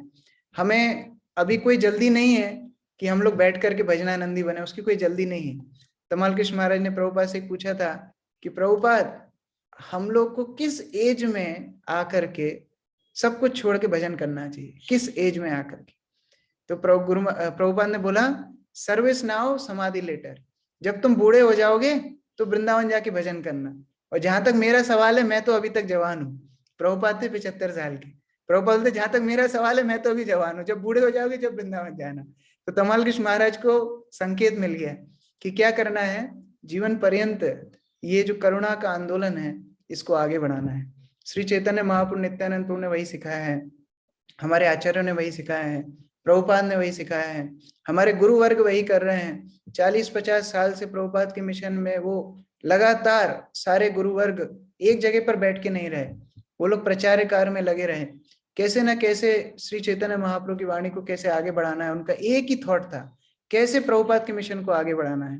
तो हम लोग भी अपने जीवन में ये आचार्यों के चरणों में प्रार्थना करना चाहिए कि हम लोग इस करुणा के आंदोलन को खुद स्वीकार कर पाए, खुद भक्ति अच्छे से कर पाए, और आचार्यों का जो मिशन है उस करुणा को दूसरों को दे पाए, उसके सहारे हम लोग अपने भक्ति जीवन में भी आगे बढ़ेंगे। तो उस तरह जब प्रार्थना हम लोग करेंगे, आचार्य लोग अवश्य हमको वो शक्ति देंगे। हरे कृष्ण। जगत गुरु श्रील प्रभुपाद की जय, समवेत भक्त वृंद की जय, ग्रंथराज श्रीमद् भागवतम की जय। हरे कृष्ण। कृष्ण किशोर प्रभु को और सभी वैष्णवों को साथ साथ प्रणाम। बहुत इंस्पायरिंग पॉइंट्स आपने दिए हैं आज। विशेष करके आपने ये जो बताया कि गुरु के प्रति जो निष्ठा है, दरअसल में यदि हम बारीकी से देखने की चेष्टा करें तो इस्कॉन का जो कंप्लीट फाउंडेशन है, भले वो प्रभुपाद जी ने किस प्रकार अपने गुरु के निर्देश को अक्षर से पालन करने का प्रयास किया और उनके सब शिष्यों ने, एक बार की बात है, पूज्य तमाल कृष्ण गोस्वामी महाराज ने पूज्य गिरिराज स्वामी महाराज को ये कहा, उन्होंने लिखा आर्टिकल में कि secret of success in Krishna consciousness इस गुरु सेवा एंड गुरु निष्ठा होंगी। इस बारे में एक आर्टिकल भी पूज्य गिरिराज स्वामी महाराज ने वाटरिंग द सीड में लिखा है, गुरु सेवा इससे श्रेष्ठ कुछ नहीं, पूरा आर्टिकल इस बारे में और भी पॉइंट लिखे हैं। तो ये बहुत महत्वपूर्ण है, ये जैसे प्रताधा प्रसाद, इसको आपने बहुत अच्छे से एम्फेसिस भी किया और मुझे लगता है सबकी निष्ठा बढ़ेगी। जब भगवान चैतन्य महाप्रभु महाप्रकाश लीला कर रहे थे, वहां भी कई भक्तों ने यही मांगा कि मेरे गुरु के चरणों में निष्ठा और बढ़े उस समय पर भी। तो ये हमारे लिए सबसे आवश्यक तथ्य है, क्योंकि जो भी हमारे पास है वो हमारे साधन या पुरुषार्थ से नहीं है, गुरु के माध्यम से। इवन प्रभु जी, मेरा जो अनुभव है, हमें जो शिक्षा गुरु इत्यादि के माध्यमों से भी जो शिक्षाएं मिलती हैं, वो भी हमारे गुरु की अनुकंपा ही विस्तार प्राप्त करती है उनके अंगों के रूप में। तो हम सभी लोगों को इस बात को बढ़ाना चाहिए। और प्रतिदिन हमने G9 का सेंटर खोला तो न भागवतम शुरू की, न मंगला आरती शुरू की, सिर्फ एक ही कार्यक्रम किया, श्री गुरु चरण पद में केवल भगवती सत, बस इतना सा ही शुरू किया था। प्रभुपाद जी की मूर्ति थी वहाँ, और सुबह आके वही होता था। भागवतम बाद में शुरू करी शायद, हाँ भागवतम शुरू कर दी थी उसके बाद कुछ समय बाद। मंगला आरती साल के बाद शुरू हुई है बल्कि। तो ये गुरु का जिन्होंने भी आश्रय लिया है, दीक्षा ली है, या जिन्होंने आश्रय नहीं लिया, वो प्रभुपाद की गुरु पूजा रोज करा करे, कम से कम गाय, इससे संपर्क बढ़ता है, पहली बात। दूसरा, आपने बहुत अच्छा पॉइंट कहा कि भाई हम ऑडियंस को हमेशा प्रणाम करें, जो है ये वास्तव में हमारे लिए प्रभुपाद के, हमारे गुरु महाराज के गेस्ट एक्चुअली हमारे को मिली सेवा करने का। तो बहुत अच्छा पॉइंट मुझे लगा। जैसे आपने कहा प्रवचन के बाद भी हम भगवान को प्रणाम करें, प्रार्थना करें, दूसरा ये था। और तीसरा एक पॉइंट मुझे बहुत अच्छा जो लगा वो ये था, जैसे आपने बताया कि प्रचार क्या है कि हम भगवान के समीप लाएं किसी को, दिस परफेक्ट पॉइंट। इस संबंध में एक बार एक ब्रह्मचारियों की क्लास चल रही थी बाड़ा में, 300 ब्रह्मचारी थे उसके अंदर, परम पूज्य राधा स्वामी महाराज प्रवचन कर रहे थे। मुझे पीछे बैठने का सौभाग्य प्राप्त हुआ, मैं गया हुआ था बाड़ा। तो वहां किसी भक्त ने प्रश्न किया, क्या बोलते हैं, आउटरीच प्रीचिंग और डायरेक्ट प्रीचिंग, महाराज क्या चीज श्रेष्ठ है? वेरी क्रिटिकल पॉइंट, तो मैं उसको ऐड करना चाहूंगा इसके साथ। पॉइंट वही है जो आपने कहा है दूसरे रूप में। तो महाराज ने कहा whether it is outreach preaching और whether it is direct preaching और विच प्रीचिंग और दिस प्रीचिंग और दैट प्रीचिंग, अगर वो व्यक्ति हरि नाम करने लग जाता है तो एवरीथिंग सक्सेस। फॉर्चुनेटली जितने भी प्रचार कर रहे हैं वो यही चेष्टा कर रहे हैं कि वो सब लोग माला करें, और माला कर भी काफी लोग रहे हैं। अभी हम लोग का कोई शिक्षा प्रोग्राम करेंगे तो मुझे लगता है कम से कम 700 लोग अभी यहाँ हमारे ग्रुप में भी माला कर रहे होंगे, directly indirectly, and so many प्रचार आर डूइंग। एंड दूसरी बात, बाद में जो कोई कहना चाहें आज कृष्ण किशोर प्रभु के लिए कुछ दक्षिणा देनी चाहिए हमको, जो है। तो दक्षिणा में कौन ये कहना चाहेंगे कि हाँ, अब तक मैं प्रचार नहीं करता था। जानवी प्रिया माता जी भी कहती है मैं कई लोगों को पुशअप करती हूँ लेकिन मानते नहीं, तो आज हम देखते हैं कौन फायर अप हुआ, कौन ठंडे पानी में नहाने को तैयार है, देखा है, तो कम से कम बोल सकते हैं साफ साफ। आज सबको खूब खुशी होगी और आशीर्वाद प्राप्त हो जाएगा। अभी और लोग जो बोलना चाहते बोले। हरे कृष्ण। हरे कृष्णा प्रभु, दंडवत प्रणाम। बहुत सुंदर क्लास, हमेशा की तरह। कल रत्नांगी माता जी कह भी रही थी कि आप क्लास देके जब बोलते हैं हरे कृष्णा तो लगता है अच्छा 9 बज गए क्या। मुझे भी ऐसा लग रहा था कि 9 बज गए क्या, क्लास खत्म हो गई क्या। Beautiful class, very very beautiful. और सबसे अच्छा मुझे वही लगा जो प्रभु जी ने कहा कि प्रचार करना ठंडे पानी में नहाने जैसा। जब हम गंगा में नहाने जाते हैं ठंडा होता है, उतरने में डर लगता है, लेकिन एक बार उतर जाओ तो बाहर आने का मन नहीं करता। प्रचार भगवान के लिए टेंशन लेना है, जैसे आपने कहा कि जो प्रचार नहीं करता उसको क्या टेंशन है। तो ये ट्रांसेंडेंटल स्ट्रेस है और इसको लेने वाला ही जानता है कि इसका क्या आनंद है। बहुत ही ब्यूटीफुल था। प्रचार किस तरह से कर सकते हैं, प्रचार की व्यापकता कितनी है, what is actually comes in प्रचार, वो भी आज आपने बताया कि इतना नैरोनेस नहीं है प्रचार का, मतलब एक बहुत व्यापक अर्थ है प्रचार का। बहुत सुंदर क्लास हो जी, thank you so much. I really request everyone कि आज इतने सारे वैष्णवों के सामने अगर कोई कहना चाहता है कि हाँ मैं प्रचार करना चाहता हूँ या चाहती हूँ, तो ये itself is a blessing. And everybody will get full support. अगर करना चाहते हैं तो फुल सपोर्ट के लिए बहुत सारे लोग बैठे हैं यहाँ पे, सपोर्ट करेंगे। आप चिंता नहीं करिए और गंगे कूदने की चेष्टा करिए, गोता लगाइए। प्रभु जी, नहीं तो धक्का मारा ही जा सकता है। धक्के से भाई आप खुश आए तो और ज्यादा खुशी होगी ना, धक्का तो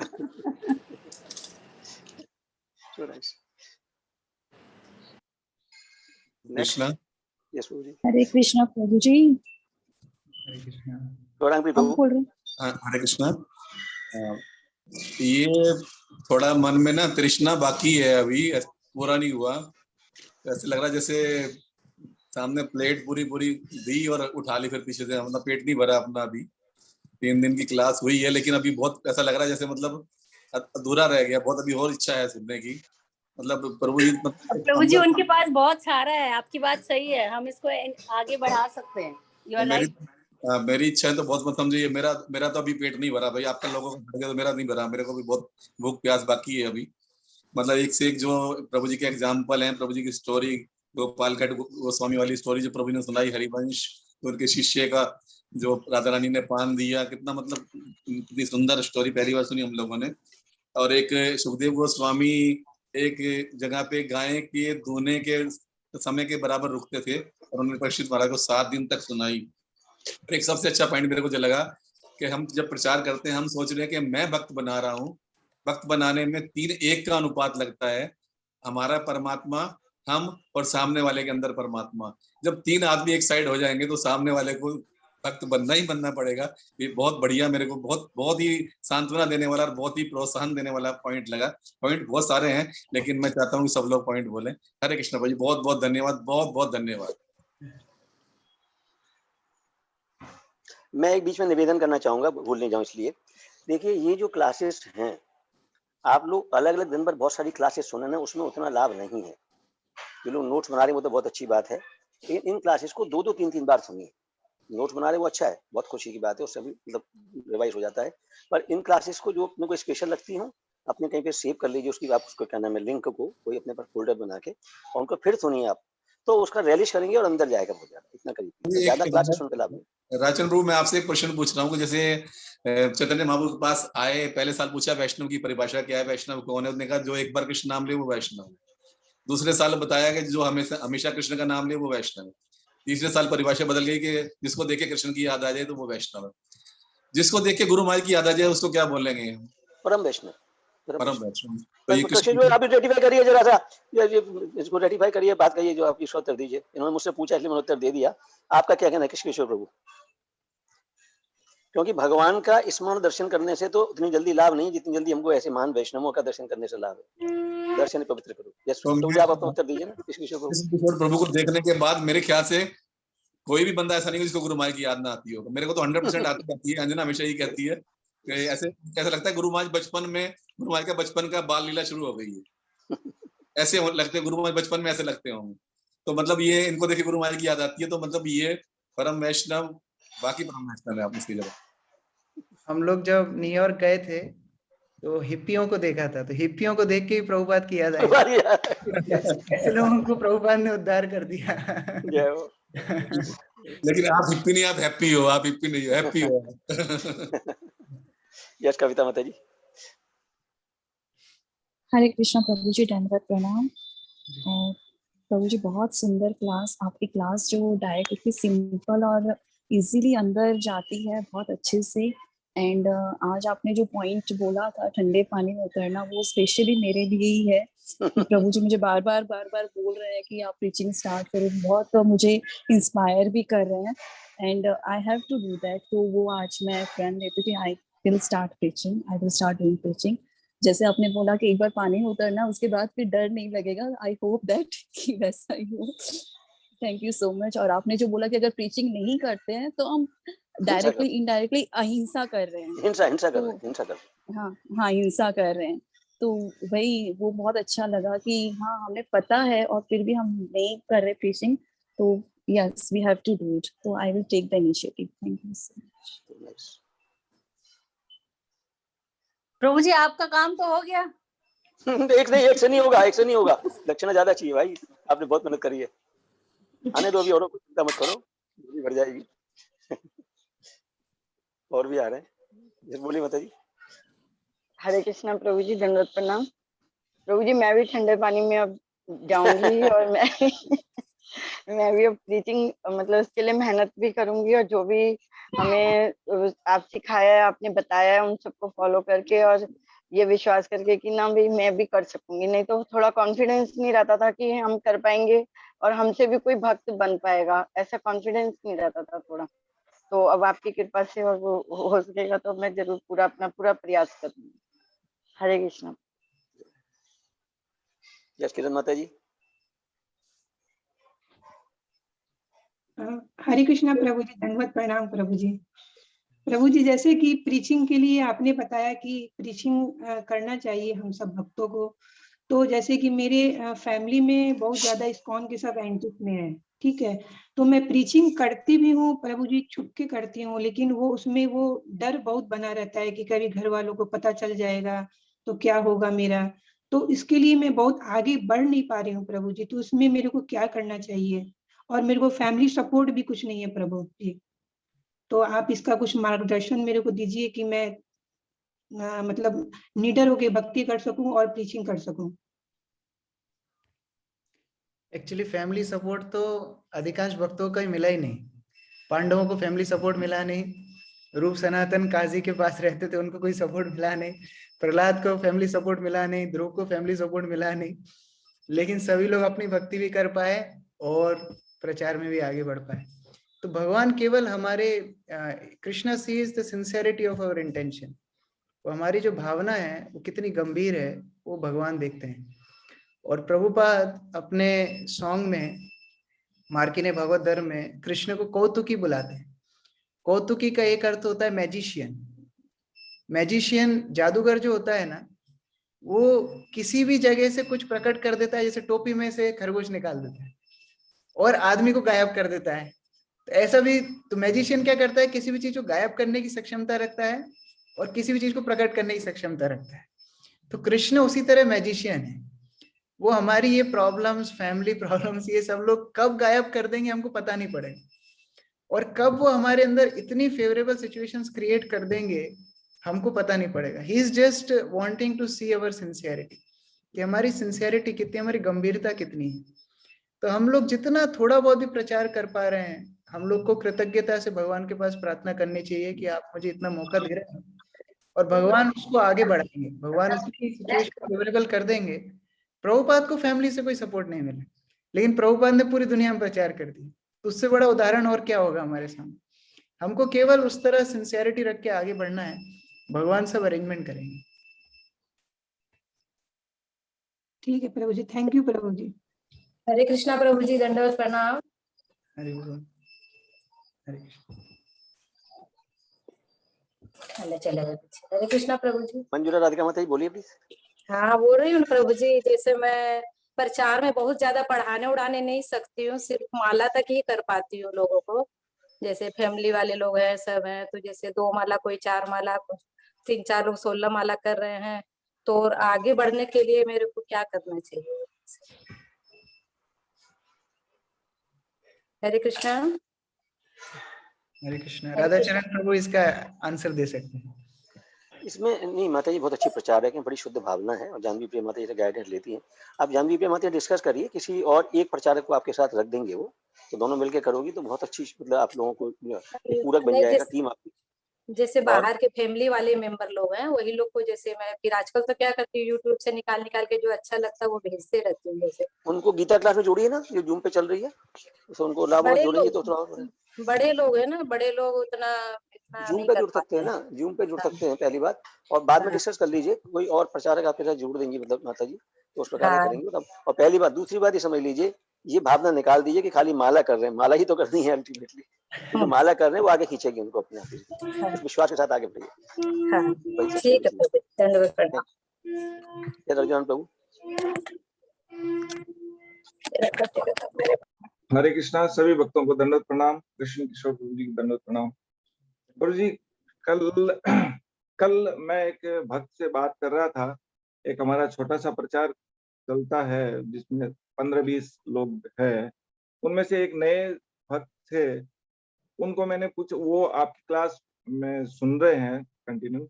उनको मैंने पूछा कैसी लगी क्लास। बोला बहुत उच्च स्तर की क्लास थी। मैं बोला अच्छा, तो आपको क्या समझ में आया कि नहीं समझ में आया? बोले इतनी सरलता से समझा रहे हैं कि सब कुछ समझ में आ गया। तो नॉर्मली होता क्या है कि जब ऊंची क्लास होती है तो सर के ऊपर से जाती है। तो आपकी इतनी सरलता पूर्वक उच्च क्लास सुनने में नए भक्तों को भी बहुत ही आनंद आ रहा है और उनको समझ में भी आ रहा है। इसके लिए आपको बहुत बहुत धन्यवाद। और आपने जैसा कि बताया कि भक्ति सिद्धांत सरस्वती महाराज कहते हैं कि जिसके अंदर प्राण है वो प्रचार कर सकता है। तो हमें प्रचार जरूर करना चाहिए और वो यही वास्तविक गुरु दक्षिणा है और यही वास्तविक करुणा भी है। तो ये पॉइंट मुझे बहुत अच्छा लगा और आप आशीर्वाद दीजिए कि मैं भी प्रचार कार्य में लग सकूं और अच्छे से प्रचार कार्य कर सकूं और मेरी साधना भी अच्छे से कर सकूं। हरे कृष्ण। आशीर्वाद डिपार्टमेंट आपका है, आपको आशीर्वाद करना है मेरे ऊपर। हरि बोल।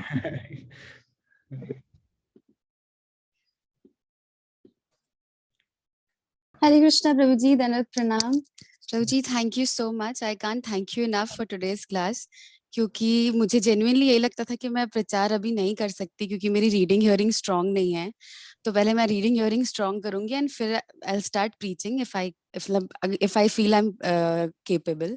बट आज के आपका लेक्चर सुनने के बाद I am feeling so fired up. तो मुझे ठंडे पानी में आप टच भी नहीं करना है, मुझे लग रहा है मैं कूद जाऊं जाके डायरेक्ट उस पानी में। आपकी क्लास के बाद आज की I am feeling so fired up. बहुत ज्यादा अच्छी क्लास थी और जेन्युइनली आज अच्छा लग रहा है कि अब सच में प्रीचिंग करनी है, बहुत अच्छे से करनी है। छोटी मतलब मुझे ये नहीं प्लान करना कि मैं बड़े स्केल में कैसे प्रीच करूं, मुझे छोटी सी स्टार्ट करनी है preaching. Thank you so much for this wonderful class and inspiring me so much. Thank you. Shivani Priyasi is already doing preaching. रसा का जो ग्रुप है वो दोनों बहनों के अंडर में ही चल रहा है, तो पानी में तो पहले से ही है। Thank you, Mataji. Hare Krishna. All under guidance of Jani Priya Mataji, of course.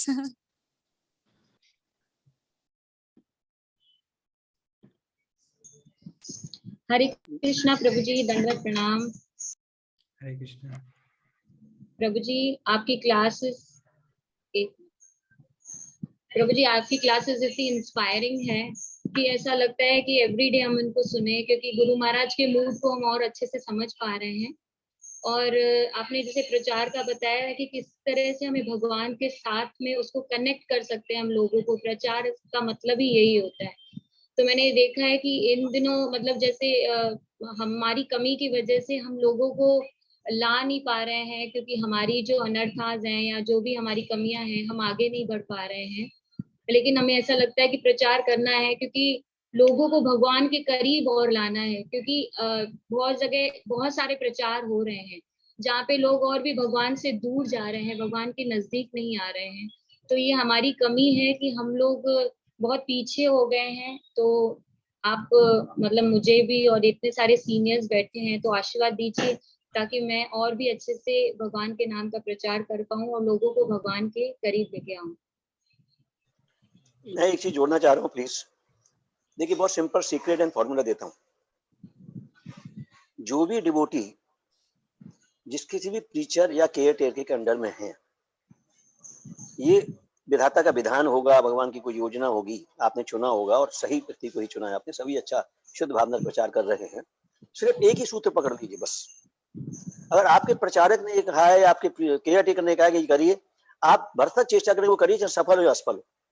उसको आप अपना एक प्रकार से वो समझ लीजिए ब्लाइंड फेथ जैसा ना, क्योंकि वो कोई आपसे अनड्यू एक्सपेक्टेशन नहीं करते, अनड्यू चीज आपके ऊपर ला देंगे नहीं।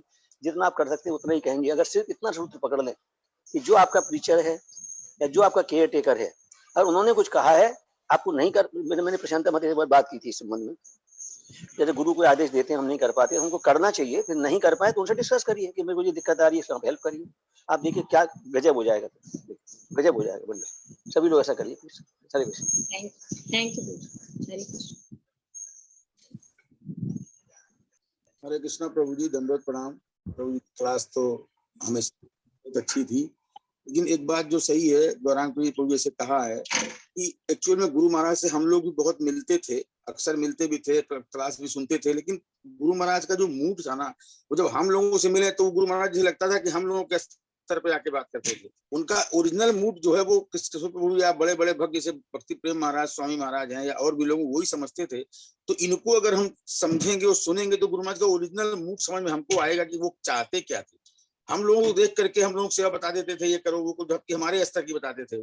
तो मुझे लगता है इन लोगों को भी हमको और सुनना चाहिए गुरु महाराज को समझने के लिए पूरा। और मैं तो राजचंद्र को निवेदन करूंगा कि कम से कम महीने में 4-6 क्लास तो इनकी जरूर रखें। प्रभु जी को जैसे भी टाइम हो, जैसी भी सुविधा हो, जैसी भी श्रद्धा हो, तो उससे क्या है धीरे धीरे श्रद्धा और बढ़ती ही जाएगी। प्रभु जी मेरा ऐसा सोचना है। हरे कृष्ण प्रभु जी। हरे कृष्णा प्रभु जी, दंडवत प्रणाम। प्रभु जी एक प्रश्न था जी, एक प्रश्न था मेरे को। ये प्रश्न मैंने आपसे पहले भी पूछा था और आपने उसका उत्तर दिया था कि जब तक हम लोगों में इन्वेस्ट नहीं करेंगे, या आपने उदाहरण दिया कि हम बैंक में 2000 रुपए डाल के 1 लाख रुपए निकालेंगे तो चेक बाउंस हो जाएगा। तो वैसे आपने उदाहरण से समझाया कि जब तक हम लोगों में इन्वेस्ट नहीं करेंगे, हम उनसे एक्सपेक्ट नहीं कर सकते या उनको कुछ बोल नहीं सकते। तो उन पे अगर इस बात पे मैं विचार कर रहा था 2 दिन से, तो मेरा प्रश्न ये है कि हम अगर हमें उन पे इन्वेस्ट करना है तो उसके प्रैक्टिकल स्टेप्स क्या हैं, या कुछ पॉइंट्स, 2-3 पॉइंट, 4 पॉइंट, या आप अपने जीवन की अनुभूति से बताइए कि कैसे हम लोगों में इन्वेस्ट करें, क्या प्रैक्टिकल पॉइंट है। और प्रभु जी एक और प्रश्न है, वो भी मैं पूछ लेता हूँ आपसे। अभी जैसे राधा चरण प्रभु जी ने कहा कि आप जिस भी काउंसलर के अंडर हो, केयर टेकर के अंडर हो, वो जो भी कहते हैं आप उसको ब्लाइंड फेथ की तरह आप फॉलो करो, और नहीं होता है तो आप फिर उनसे कंसल्ट करो कि प्रभु जी नहीं हो रहा है क्या। मेरा प्रश्न ये है, जब ऐसा कुछ होता है, हमें कोई निर्देश दिया जाता है कि ये कीजिए, या हमें बोला जाता है, तो डाउट आता है, मतलब ये लगता है कि नहीं ये सही नहीं है, ये तो सही नहीं है, जो हमारे काउंसलर बोल रहे हैं वो सही नहीं है, मुझे ऐसा लगता है ये सही नहीं है। तो उस चीज को मैं क्या करता हूँ कि डिले करता रहता हूँ, चलो करेंगे, चलो बाद में करेंगे, जब समय होगा तो करेंगे, मतलब खिसकाते रहते हैं। और फिर क्या होता है, मन में एक बहुत ऐसी अच्छी फीलिंग नहीं रहती है। जब भी अपने शिक्षा गुरु या काउंसलर से मिलते हैं तो छुपते हैं उनसे, मुंह छुपाते हैं। तो इसको कैसे इसको कैसे सॉल्व करें, या इसको क्या क्या करें कि फिर शिक्षा गुरु भी, उनको तो याद रहता ही होगा, लेकिन हम लोग सोचते हैं कि, मैं सोचता हूँ कि भूल गए होंगे, अब इस बात को खत्म कर देते हैं, मतलब तो एक गैप सा बन जाता है। आपका जो पहला प्रश्न है कि जब हम इन्वेस्टमेंट की बात करते हैं तो प्रैक्टिकली क्या स्टेप्स लेनी चाहिए, तो सबसे पहले तो वही स्टेप लेनी चाहिए कि हम उस व्यक्ति से कितना रिलेट कर रहे हैं। जैसे उदाहरण के लिए मान लीजिए आप एक यात्रा लेके जाते हैं, वो यात्रा में आपके साथ 150 लोग जा रहे हैं, लेकिन आपका छोटा भाई भी जा रहा है। अब जो केयर का लेवल है वो आप छोटे भाई के लिए कैसी रखेंगे? उसमें दो राय नहीं रहेगी। आप उसके खाने के लिए, उसके पीने के लिए उसको जरा सी चोट लग जाएगी तो जैसा आप व्यवहार उसके साथ करेंगे वैसा व्यवहार हमको प्रचार में करना पड़ता है। जब तक हमारा संबंध नहीं रहेगा ना, हमको ऐसा फील नहीं होगा कि ये हमारे फैमिली के पार्ट है, तब तक हम इन्वेस्टमेंट हार्टफुली कर नहीं पाएंगे। जैसे मान लीजिए अभी मेरी सिस्टर को एक डॉटर हुई है, 1-1.5 साल की है, तो वो उसको लेके घूमती रहती है। तो मुझे कभी कभी लगता है अरे इसको इतना वजन है, कभी कभी मेरी गोदी में देती है तो मैं 5 मिनट से ज्यादा नहीं उठा पाता उसको, लेकिन मैं सोचता हूँ ये पूरा दिन इसको लेके कैसे घूमती रहती है, क्योंकि संबंध ऐसा है। वो बच्चे का वजन नहीं है, वो प्रेम है। तो जब हम लोग ऐसा रिलेशन समझेंगे कि ये लोग वास्तव में ये बाहर के लोग नहीं है जिनको हम उद्धार कर रहे हैं, ये हमारे खुद के फैमिली मेंबर्स हैं, अब ये प्रभुपाद के मिशन में जुड़ने वाले हैं, तब हमारी जो केयर का लेवल होगा, जो इन्वेस्टमेंट का लेवल होगा, वो नेचुरली आएगा। जैसे मान लीजिए कोई हमारा सगा संबंधी बीमार होता है तो हमको कोई को प्रीचिंग नहीं करनी पड़ती, डिवोटी केयर का सेमिनार अटेंड नहीं करना पड़ता हम कि उसकी कैसी केयर रखनी है, वो नेचुरली आता है क्योंकि हमारा संपर्क संबंध उसके साथ इतना अच्छा है। तो उसी तरीके से जब हम लोग प्रचार करते हैं, उनको हमारा फैमिली मेंबर की तरह हमको ट्रीट करना पड़ेगा। वैसा इन्वेस्टमेंट जब रखेंगे, जिस लेवल का सेल्फलेसनेस हम दिखाएंगे वैसा वो लोग रेसिप्रोकेट करेंगे। प्रभुपाद के जब परिवार के जन लास्ट में आए थे प्रभुपाद से मिलने, प्रभुपाद ने बोला था कि ये मेरा परिवार है, जो उनके शिष्य सामने खड़े थे, ये मेरा परिवार है, ये मेरे पुत्र पुत्रियां हैं। तो इतना संपर्क प्रभुपाद ने उनके साथ स्थापित किया था, इसलिए उन्होंने अपना पूरा जीवन प्रभुपाद के लिए दे दिया। तो हम लोग जब प्रचार करते हैं तो बहुत हार्दिक भावना से हमको करना चाहिए कि ये वास्तव में जो हम प्रचार कर रहे हैं, ये लोग जीवात्माएं भगवान की प्रिय जीवात्मा है और हम लोग इनको अपनी फैमिली मेंबर बना रहे हैं वास्तव में, तब इन्वेस्टमेंट बहुत नेचुरल हो जाएगा। नहीं तो फिर step 1, step 2, step 3, protocol, seminar, वो सब फिर क्या आर्टिफिशियल हो जाता है। हर व्यक्ति की नीड अलग होती है, हर व्यक्ति का स्वभाव अलग होता है। नारद मुनि मृगारी को एक बार बोल के चले गए, वो फॉलो करके शुद्ध भक्त बन गया, और कोई कोई को बार बार डेली हमको फॉलो अप करना पड़ता है। तो हर व्यक्ति की अलग अलग नीड होती है, उसके हिसाब से हमको उसके साथ डील करना पड़ेगा। घर में अगर 4 लोग होते हैं, चारों की पसंद का खाना अलग अलग बनाना पड़ता है, तो वो भी वो कैटेगरी का हम लोग केयर रखते हैं अपने परिवार लोगों का। तो फिर हम लोग जब प्रचार करते हैं, हम लोग कैसे उसको कस्टमाइज नहीं कर सकते। तो इसलिए प्रचार एक बहुत ही time consuming and serious business, it's a very serious business. तो इसलिए प्रचार में बहुत टाइम लगता है, बहुत केयर लगती है। हम तो गुरु महाराज को देखते थे, दिन भर फोन पे बात करते थे, दिन भर किसी ना किसी के साथ, आप कैसे हैं, आप क्या कर रहे हैं, इसकी प्रॉब्लम, उसकी प्रॉब्लम। तो उतना टाइम इन्वेस्ट करके कस्टमाइज्ड वे में उनके साथ डील करना, उनके साथ बातें करना, उनको एनकरेज करना, हर जगह पे टाइम इन्वेस्टमेंट लगता है। हो सकता है हम 1000 भक्त ना बना पाए, लेकिन अगर हम एक भक्ति बना पाएंगे, भगवद गीता के प्रीफेस में प्रभुपाद ने लिखा है, even if 1 person become devotee, I will feel my attempt is success। तो इसी तरह हमारे प्रचार की सक्सेस, एक भक्ति बना पाएंगे हम तो बहुत बड़ी बात है। तो उस तरह हम लोग स्टेप्स ले सकते हैं। आपका सेकंड क्वेश्चन, जो हम लोग कभी कभी हमको लगता है कि अथॉरिटी जो बोल रही हैं, जो हमारे काउंसलर बोल रहे हैं, वो सही नहीं है और हम डिले करते जा रहे हैं, तो पहला पार्ट तो सही है, उस तरह फीलिंग आ सकती है कि निर्देश हमको डाइजेस्ट नहीं हो रहा है, लेकिन हमको दोबारा जाके पूछना चाहिए। देखिए, अर्जुन भी कृष्ण को बोल रहे हैं, अरे आप बड़ी बड़ी बातें कर रहे हैं, आपने सूर्य को ज्ञान दिया, आप तो मेरे मित्र हो। तो वो भी तो पूछ रहा है ना, लेकिन कृष्ण उसको डांट नहीं रहे, उसको आंसर दे रहे हैं कि आप में, मेरे में, सूर्यदेव में क्या अंतर है। तो उसी तरीके से अगर हमको कोई डाइजेशन नहीं भी हो रहा है, कोई इंस्ट्रक्शन, कोई निर्देश, हमको अपने अथॉरिटी के पास जाके दोबारा पूछना चाहिए। डॉक्टर के साथ हम ऐसे ही करते हैं, कोई दवाई काम नहीं करती तो हम थोड़ी दवाई लेना बंद कर देते हैं, डॉक्टर के पास भी जाना बंद कर देते हैं। हम दोबारा पास जाते हैं, डॉक्टर के पूछते हैं कि ये दवाई काम नहीं कर रही, तो फिर वो दूसरा डोज दे सकते हैं। तो उसी तरीके से ये अथॉरिटी और सबऑर्डिनेट के बीच में रिलेशन इस तरह होना चाहिए। वास्तव में ये आध्यात्मिक रिलेशन है, शिक्षा गुरु और भक्त के बीच में उस तरह रिलेशन होना चाहिए कि वो लोग अपनी बात एक दूसरे के साथ बहुत आसानी से बोल सकें। कई बार दीक्षा गुरु के साथ इस तरह नहीं होता है, दीक्षा गुरु ने निर्देश दे दिया, कई बार हमारी हिम्मत नहीं होगी उनके साथ क्लैरिफाई करने की, वो पाला नहीं करना रहे, लेकिन there is scope of clarification with शिक्षा गुरु। शिक्षा गुरु के पास हम 100 बार जाकर भी पूछ सकते हैं, क्लैरिफाई कर सकते हैं। और it's better to ask 1000 times than to make one mistake. 100,000 बार भी पूछने में कोई बुराई नहीं है, लेकिन मिस्टेक करने में फिर हमको भी कष्ट होगा, उनको भी कष्ट होगा। तो इसलिए हम लोग 100 बार 1000 बार भी जाएंगे तो वो खुशी होंगे, नाराज नहीं होंगे। थैंक यू प्रभु जी। मुकुंद जी प्रभु। Thank you so much Krishna Kishore प्रभु, वंडरफुल क्लासेस, बहुत अच्छा सेमिनार रहा। और जैसे अभी डिवोटीज बोल रहे थे, अर्जुनन प्रभु बोल रहे थे, तो मैं सोच रहा था आपकी क्लासेस कैसी। एक्चुअली मुझे राधा रास बिहारी की, क्योंकि मेरा इस्कॉन में आगे और कुछ बड़ा नहीं बड़ा, वजन जरूर बड़ा है तो मेरी चेतना उधर ही रहती है। तो मैं सोच रहा था कि आपका जो प्रवचन है वो राधा रास बिहारी की गोविंदास थाली जैसा है, जिसमें किसी भी स्तर का कैसा भी व्यक्ति है उसको उसके लिए वहां प्रसादम मिल जाता है। जिसको खिचड़ी कड़ी खानी है उसके लिए भी है, जिसको फैंसी फूड खाना है उसके लिए भी है, जिसको सूप चाहिए उसके लिए भी है, जिसको सैलेड चाहिए उसके लिए भी है। तो कितने भी मैच्योर भक्त सुने, एडवांस भक्त सुने, उनके लिए भी मटेरियल है, और कोई बिल्कुल नए भक्त सुने उनके लिए भी मटेरियल है। ये एक वक्ता की बहुत सुंदर क्वालिटी है। और क्योंकि पिछले दिनों जैसे देवकीनंदन प्रभु एक क्लास में बता रहे थे कि 3 तरह का ज्ञान है। एक है एक्वायर नॉलेज, एक है रियलाइज नॉलेज, और एक है रिवील्ड नॉलेज। तो आपके पास ये तीनों हैं, और हम लोग बहुत फॉर्चुनेट हैं, आपसे सुनने का अवसर मिल रहा है हमें। Thank you so much. एक और स्कोप है रिपीटेड नॉलेज। अगर हम रिपीट कर रहे हैं, हमारे पास चाहे कुछ भी नहीं हो, रिपीट करने से भी काम होता है। Thank you so much. मुझे आज की क्लास में भी कुछ पॉइंट्स बहुत बढ़िया लगे।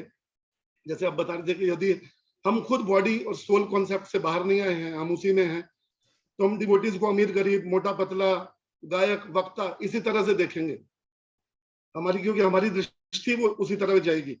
और जो कंजर्वेटिव टीचिंग और लिबरल टीचिंग आपने बताया, वो कॉन्सेप्ट भी बहुत बढ़िया है।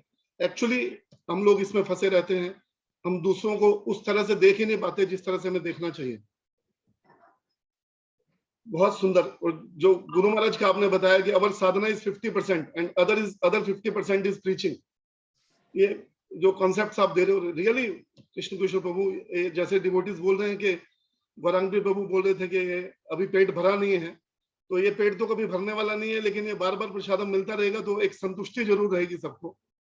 तो सब डिवोटीज के बिहाफ पे, और मैं मेरी तरफ से प्रार्थना करना चाहता हूँ कि आप सूरत के लिए ज्यादा समय निकालिए, ताकि हमें इस 56 भोग का ज्यादा से ज्यादा बेनिफिट मिल सके। Thank you so much for you.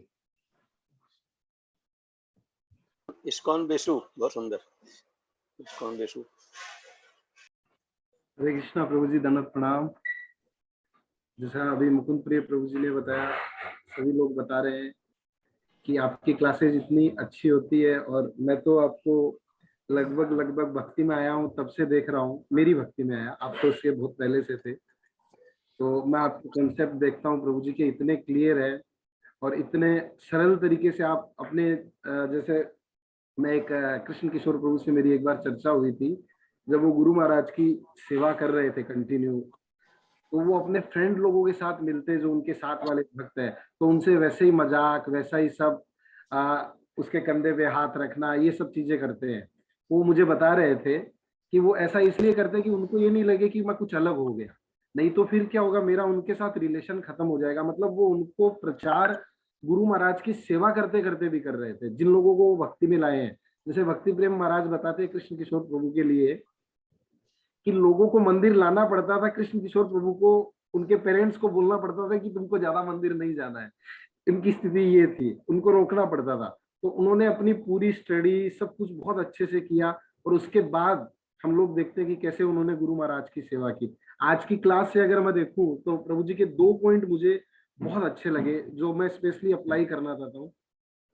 प्रभु जी ने बताया करुणा के साथ सेवा करने से ही सही प्रचार होता है, कि हम केवल करुणा, जैसे आर्टिफिशियल भी बताया प्रभु जी ने, कल भी बताया, तो हमें सर्विंग मूड होना चाहिए कि जिन लोगों को हम बात कर रहे हैं उनकी हम सेवा कैसे कर सकते हैं, उनकी हेल्प कैसे कर सकते हैं, ये हमें हमेशा याद रखना चाहिए। और दूसरा प्रभु जी ने बताया प्रभुपाद के एग्जाम्पल से, जो उन्होंने तमाल कृष्ण महाराज को बताया कि जीवन पर्यंत हमें इस करुणा के आंदोलन को आगे बढ़ाने का प्रयास करना चाहिए। तो thank you very much Krishna Kishore प्रभु जी।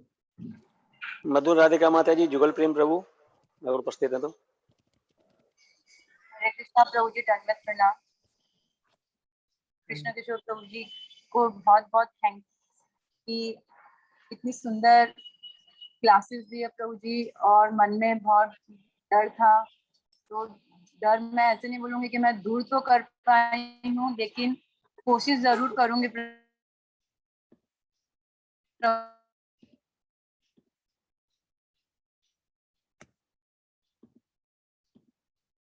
जी। मैं आज चाहती हूँ प्रभु जी, उन्होंने मुझे किया लेकिन उनको रिटर्न कुछ नहीं मिल रहा है, उनका गलत इन्वेस्टमेंट हो गया है शायद। लेकिन मैं प्रभु जी के सामने प्रॉमिस करती हूँ प्रभु जी कि आपका इन्वेस्टमेंट रॉन्ग नहीं जाने दूंगी, और मैं प्रयास करूंगी प्रभु जी कि मैं प्रीचिंग करूं। लेकिन प्रभु जी, जैसे कृष्णा कृष्ण प्रभु जी ने बोला कि आप 1000 बार उनसे प्रश्न कीजिए प्रभु जी, लेकिन पता नहीं क्यों प्रभु जी, मैं सच्ची बोलूं, मुझे कॉन्फिडेंस नहीं आ रहा है कि मैं कैसे इस प्रोसेस में आगे बढ़ूं प्रभु जी। जब भी प्रीचिंग की बात होती है प्रभु, मैं एकदम सहम जाती हूँ, डर जाती हूँ। और जैसे अक्षय ब्रह्म प्रभु जी ने अभी बोला कि मैं आपसे दूर भागने लग जाती हूँ, मुझे आपको फेस करने में डर लगता है। तो प्रभु जी मैं, और वो करके भी प्रभु जी मुझे खुशी है, क्योंकि आपसे दूर भाग के हम जाएंगे कहाँ प्रभु जी, क्योंकि हमें जो भी मिला है वो आपकी बदौलत ही मिला है। गुरु मिले हैं, हरिनाम मिला है, हक मिले हैं, सेवा मिली है, तो वो करके भी खुशी रह पाती हूँ प्रभु जी। लेकिन प्रभु जी आप ही गाइड कीजिए कैसे क्या करना है। मैं अपना 100% देने के लिए तैयार हूँ प्रभु जी, लेकिन बस पता नहीं प्रभु जी ये डर क्यों नहीं निकल रहा है, और मुझे पता नहीं क्यों लगता है प्रभु मैं प्रीचिंग के लिए नहीं हूँ, लेकिन आप लोग एक्चुअली मधुर राधिका माता जी, आप प्रीचिंग कर रहे हैं, प्रीचिंग के लिए नहीं है ऐसा नहीं है, you are already doing preaching. जैसा अभी कृष्ण किशोर प्रभु जी ने कहा कि प्रीचिंग बहुत विस्तृत विषय है, तो मधुर राधिका माता जी इतना अच्छा प्रसाद बनाती हैं कि IYF के सारे बॉयज 50% शायद प्रतीक के लिए आते होंगे, पर 50% प्रसाद के लिए आते हैं। 100% मैं ये बोल सकती हूँ, she is such a good, such a meticulous cook. And 100% प्रसादम माता जी, 100% yes, प्रसादम। and moreover 25 लड़कों के लिए पिज्जा बनाना ये मजाक नहीं है, मतलब बॉयज को खिलाना it's not a joke. And moreover रिश्ते बनाने में मधुर बहुत बढ़िया है। हमारे यहाँ पे जितने भी लेडीज प्रीचिंग में जितने भी लेडीज सुनने के लिए आती हैं, वो शायद सुनती किसी और को होंगी, लेकिन डेफिनेटली आती मधुर की वजह से है, because she is such a wonderful relation maker person. सबके साथ टच में रहना, फॉलो अप करना, तो I think you are already doing प्रचार, बस उसमें थोड़ा सा ऐड करना है और कुछ नहीं। You are already doing preaching and wonderful preaching. I hope this is also preaching, isn't it Krishna Kishore प्रभु जी? प्रभु जी मैं मानती हूँ कि ये, लेकिन मैं आपको जानी प्रिया माता जी मेरे पीछे 2-2.5 साल से पड़ी हैं, वो मुझे पुश करती रहती है। राधाचंद्र प्रभु जी, जुगल प्रेम प्रभु जी, गौरांग प्रेम प्रभु जी, सीताराम प्रभु जी, जितने भी सीनियर डिवोटीज हैं, उनको मेरे पे बहुत बहुत एक्सपेक्टेशंस और बहुत आशा है, और उनकी दूरदृष्टि है कि मैं एक बहुत अच्छी प्रचारक बनूं। लेकिन पता नहीं प्रभु जी मैं नहीं कर पा रही हूँ, और मुझे पता नहीं क्यों वो कॉन्फिडेंस नहीं आ रहा है। तो आज मैं आप सभी वैष्णव से प्रार्थना करती हूँ कि कृपा कीजिए मेरे पे, क्योंकि जैसे आपने क्लास में बताया कि 50% भक्ति का प्रोसेस प्रचार है, तो मेरे पे कृपा कीजिए। और मैं प्रभु जी, राधाचंद्र प्रभु जी आपसे सच्ची बोलती प्रभु, मुझे बहुत तकलीफ होती है जब मैं आपका कॉल नहीं रिसीव करती हूँ। और कल मैं पूरा दिन तड़प रही थी कि आपसे बात करूं, लेकिन आप इतने करुणामय हैं, इतने दयालु हैं, इतने दूरदृष्टि हैं, और इतने रेसिप्रोकेट करते हैं कि प्रभु जी रात को 9:30 बजे आपने सामने से कॉल करके मुझे ब्लेसिंग दी और वो किया। मैं मतलब नहीं कर पा रही थी, क्योंकि मैं आपकी आज्ञा का पालन नहीं कर रही थी प्रभु जी। तो मुझे कूदना है प्रभु जी, ठंडे पानी में कूदना है। आप हाथ पकड़ के रखे हैं, मैंने ही हाथ नहीं पकड़ा है प्रभु जी, तो धक्का मार दीजिए प्रभु जी अभी, जैसे आपको जानवी प्रिय माता जी, 2 तरीके हैं। अगर आपके घर में कोई बाल्टी स्पेयर हो, 1 बाल्टी पानी भिजवा दो, या इसको लेकर गंगा जी में लेके जाओ कहीं पे। प्रभु जी वो तो तैयार है, वो तो धक्का भी मार चुके हैं प्रभु जी, लेकिन उनके धक्के से क्या है ना, मैं डूब नहीं रही हूँ प्रभु जी। उन्होंने तो 10 बार धक्का मारा है प्रभु जी। प्रभु जी एक चीज मैं आपको बताना चाहूंगी, मैंने थोड़ी सी कोशिश की है प्रभु जी, थोड़ा सा रीडिंग और हियरिंग और सिंसियर कर रही हूँ, ताकि मैं आपके समक्ष खड़ी हो जाऊं और बोलूं कि प्रभु जी हाँ मैं प्रचार करना चाहती हूँ। अब होगा, बिल्कुल होगा, निश्चित। आज के प्रोग्राम के बाद निश्चित होगा, इसमें गारंटी है। विश्वास रखिए और आगे बढ़िए, चलिए, है ना। Thank you so much. Definitely होगा, है ना। कालिंदी किंकरी माता जी। हरे कृष्णा प्रभु जी, दंडवत प्रणाम। Thank you so much for the wonderful class. आज आपने बहुत अच्छे अच्छे पॉइंट शेयर किए, उसमें से एक बहुत अच्छा पॉइंट था जो बहुत ही हृदय को छू गया। जब आपने बताया कि जब आप पहली बार प्रचार करने जा रहे थे जो कॉलेज प्रीचिंग में, तो आपको जो गाइडेंस दिया गया उसमें उन्होंने बताया कि पहले उन सबको प्रणाम करो, और जब तुम चाहते हो कि वो भक्त बने, तुम्हारे हृदय के परमात्मा चाहते हैं वो भक्त बने, और उसके हृदय के परमात्मा भी जब चाहते हैं वो भक्त बने, तो जब 3 लोग चाहते हैं तो वो कैसे मना कर पाएगा। Thank you so much.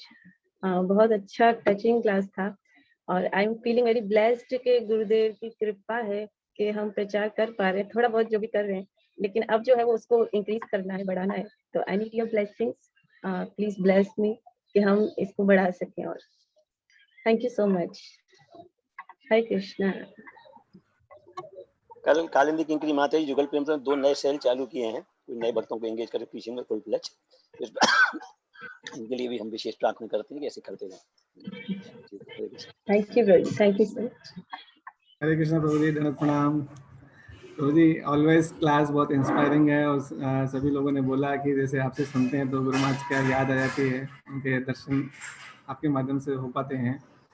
Class बहुत ही अच्छी थी, प्रेरणादायक थी। और एक बात मुझे जो सबसे अच्छी लगी कि अगर हम सबको कृष्ण के अंश के रूप में देखते हैं, अपने आप को शरीर नहीं समझ के सबको कृष्ण के अंश के रूप में अगर देखते हैं, तो आपने जो बात बताई कि जैसे कमरे में कोई आग लग जाती है तो क्या पहले हम अपने आप को बचा के भाग जाएंगे, बाकी को ऐसे मरते हुए छोड़ देंगे, या हम सबको साथ में ले जाने का सोचेंगे। ये वेरी इंस्पायरिंग कि अगर वास्तव में हमने रियलाइज किया भक्ति को, तो भगवान के साथ रेसिप्रोकेट कर सकते हैं इस प्रकार से कि हम जितनी हमारी क्षमता हो हम प्रयास करें कि सभी लोग कृष्ण के भक्त बन सकें। थैंक यू सो मच, बहुत अच्छी वेरी इंस्पायरिंग क्लास थी, और इसी प्रकार से आप मार्गदर्शन देते रहे हम सब लोगों को। हरे कृष्णा। हरे कृष्णा प्रभु जी, दंडवत प्रणाम। एंड लास्ट 4 days से हम लोग आपकी क्लास सुन रहे हैं। It has been really wonderful, especially the push that you have been giving us in preaching. It is quite extraordinary. And आप जो गुरु महाराज का मूड कैरी करते हैं, that is specially very nourishing for us, because Guru Maharaj का lively association feel होता है आपकी presence के अंदर, आपके lecture के अंदर, आपकी qualities देख के। So thank you so much for making हम लोग को हमेशा गुरु महाराज की याद दिलाने के लिए। And I hope we can serve you by doing a little bit of what you have said in this lecture. Thank you so much, Prabhu ji. सबको बहुत बहुत धन्यवाद, प्रभु जी को प्रणाम।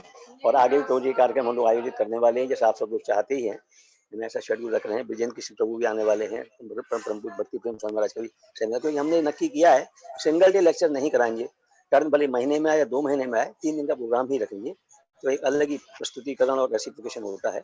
बहुत बहुत धन्यवाद कृष्ण प्रभु, सभी भक्तों को धन्यवाद देते हैं।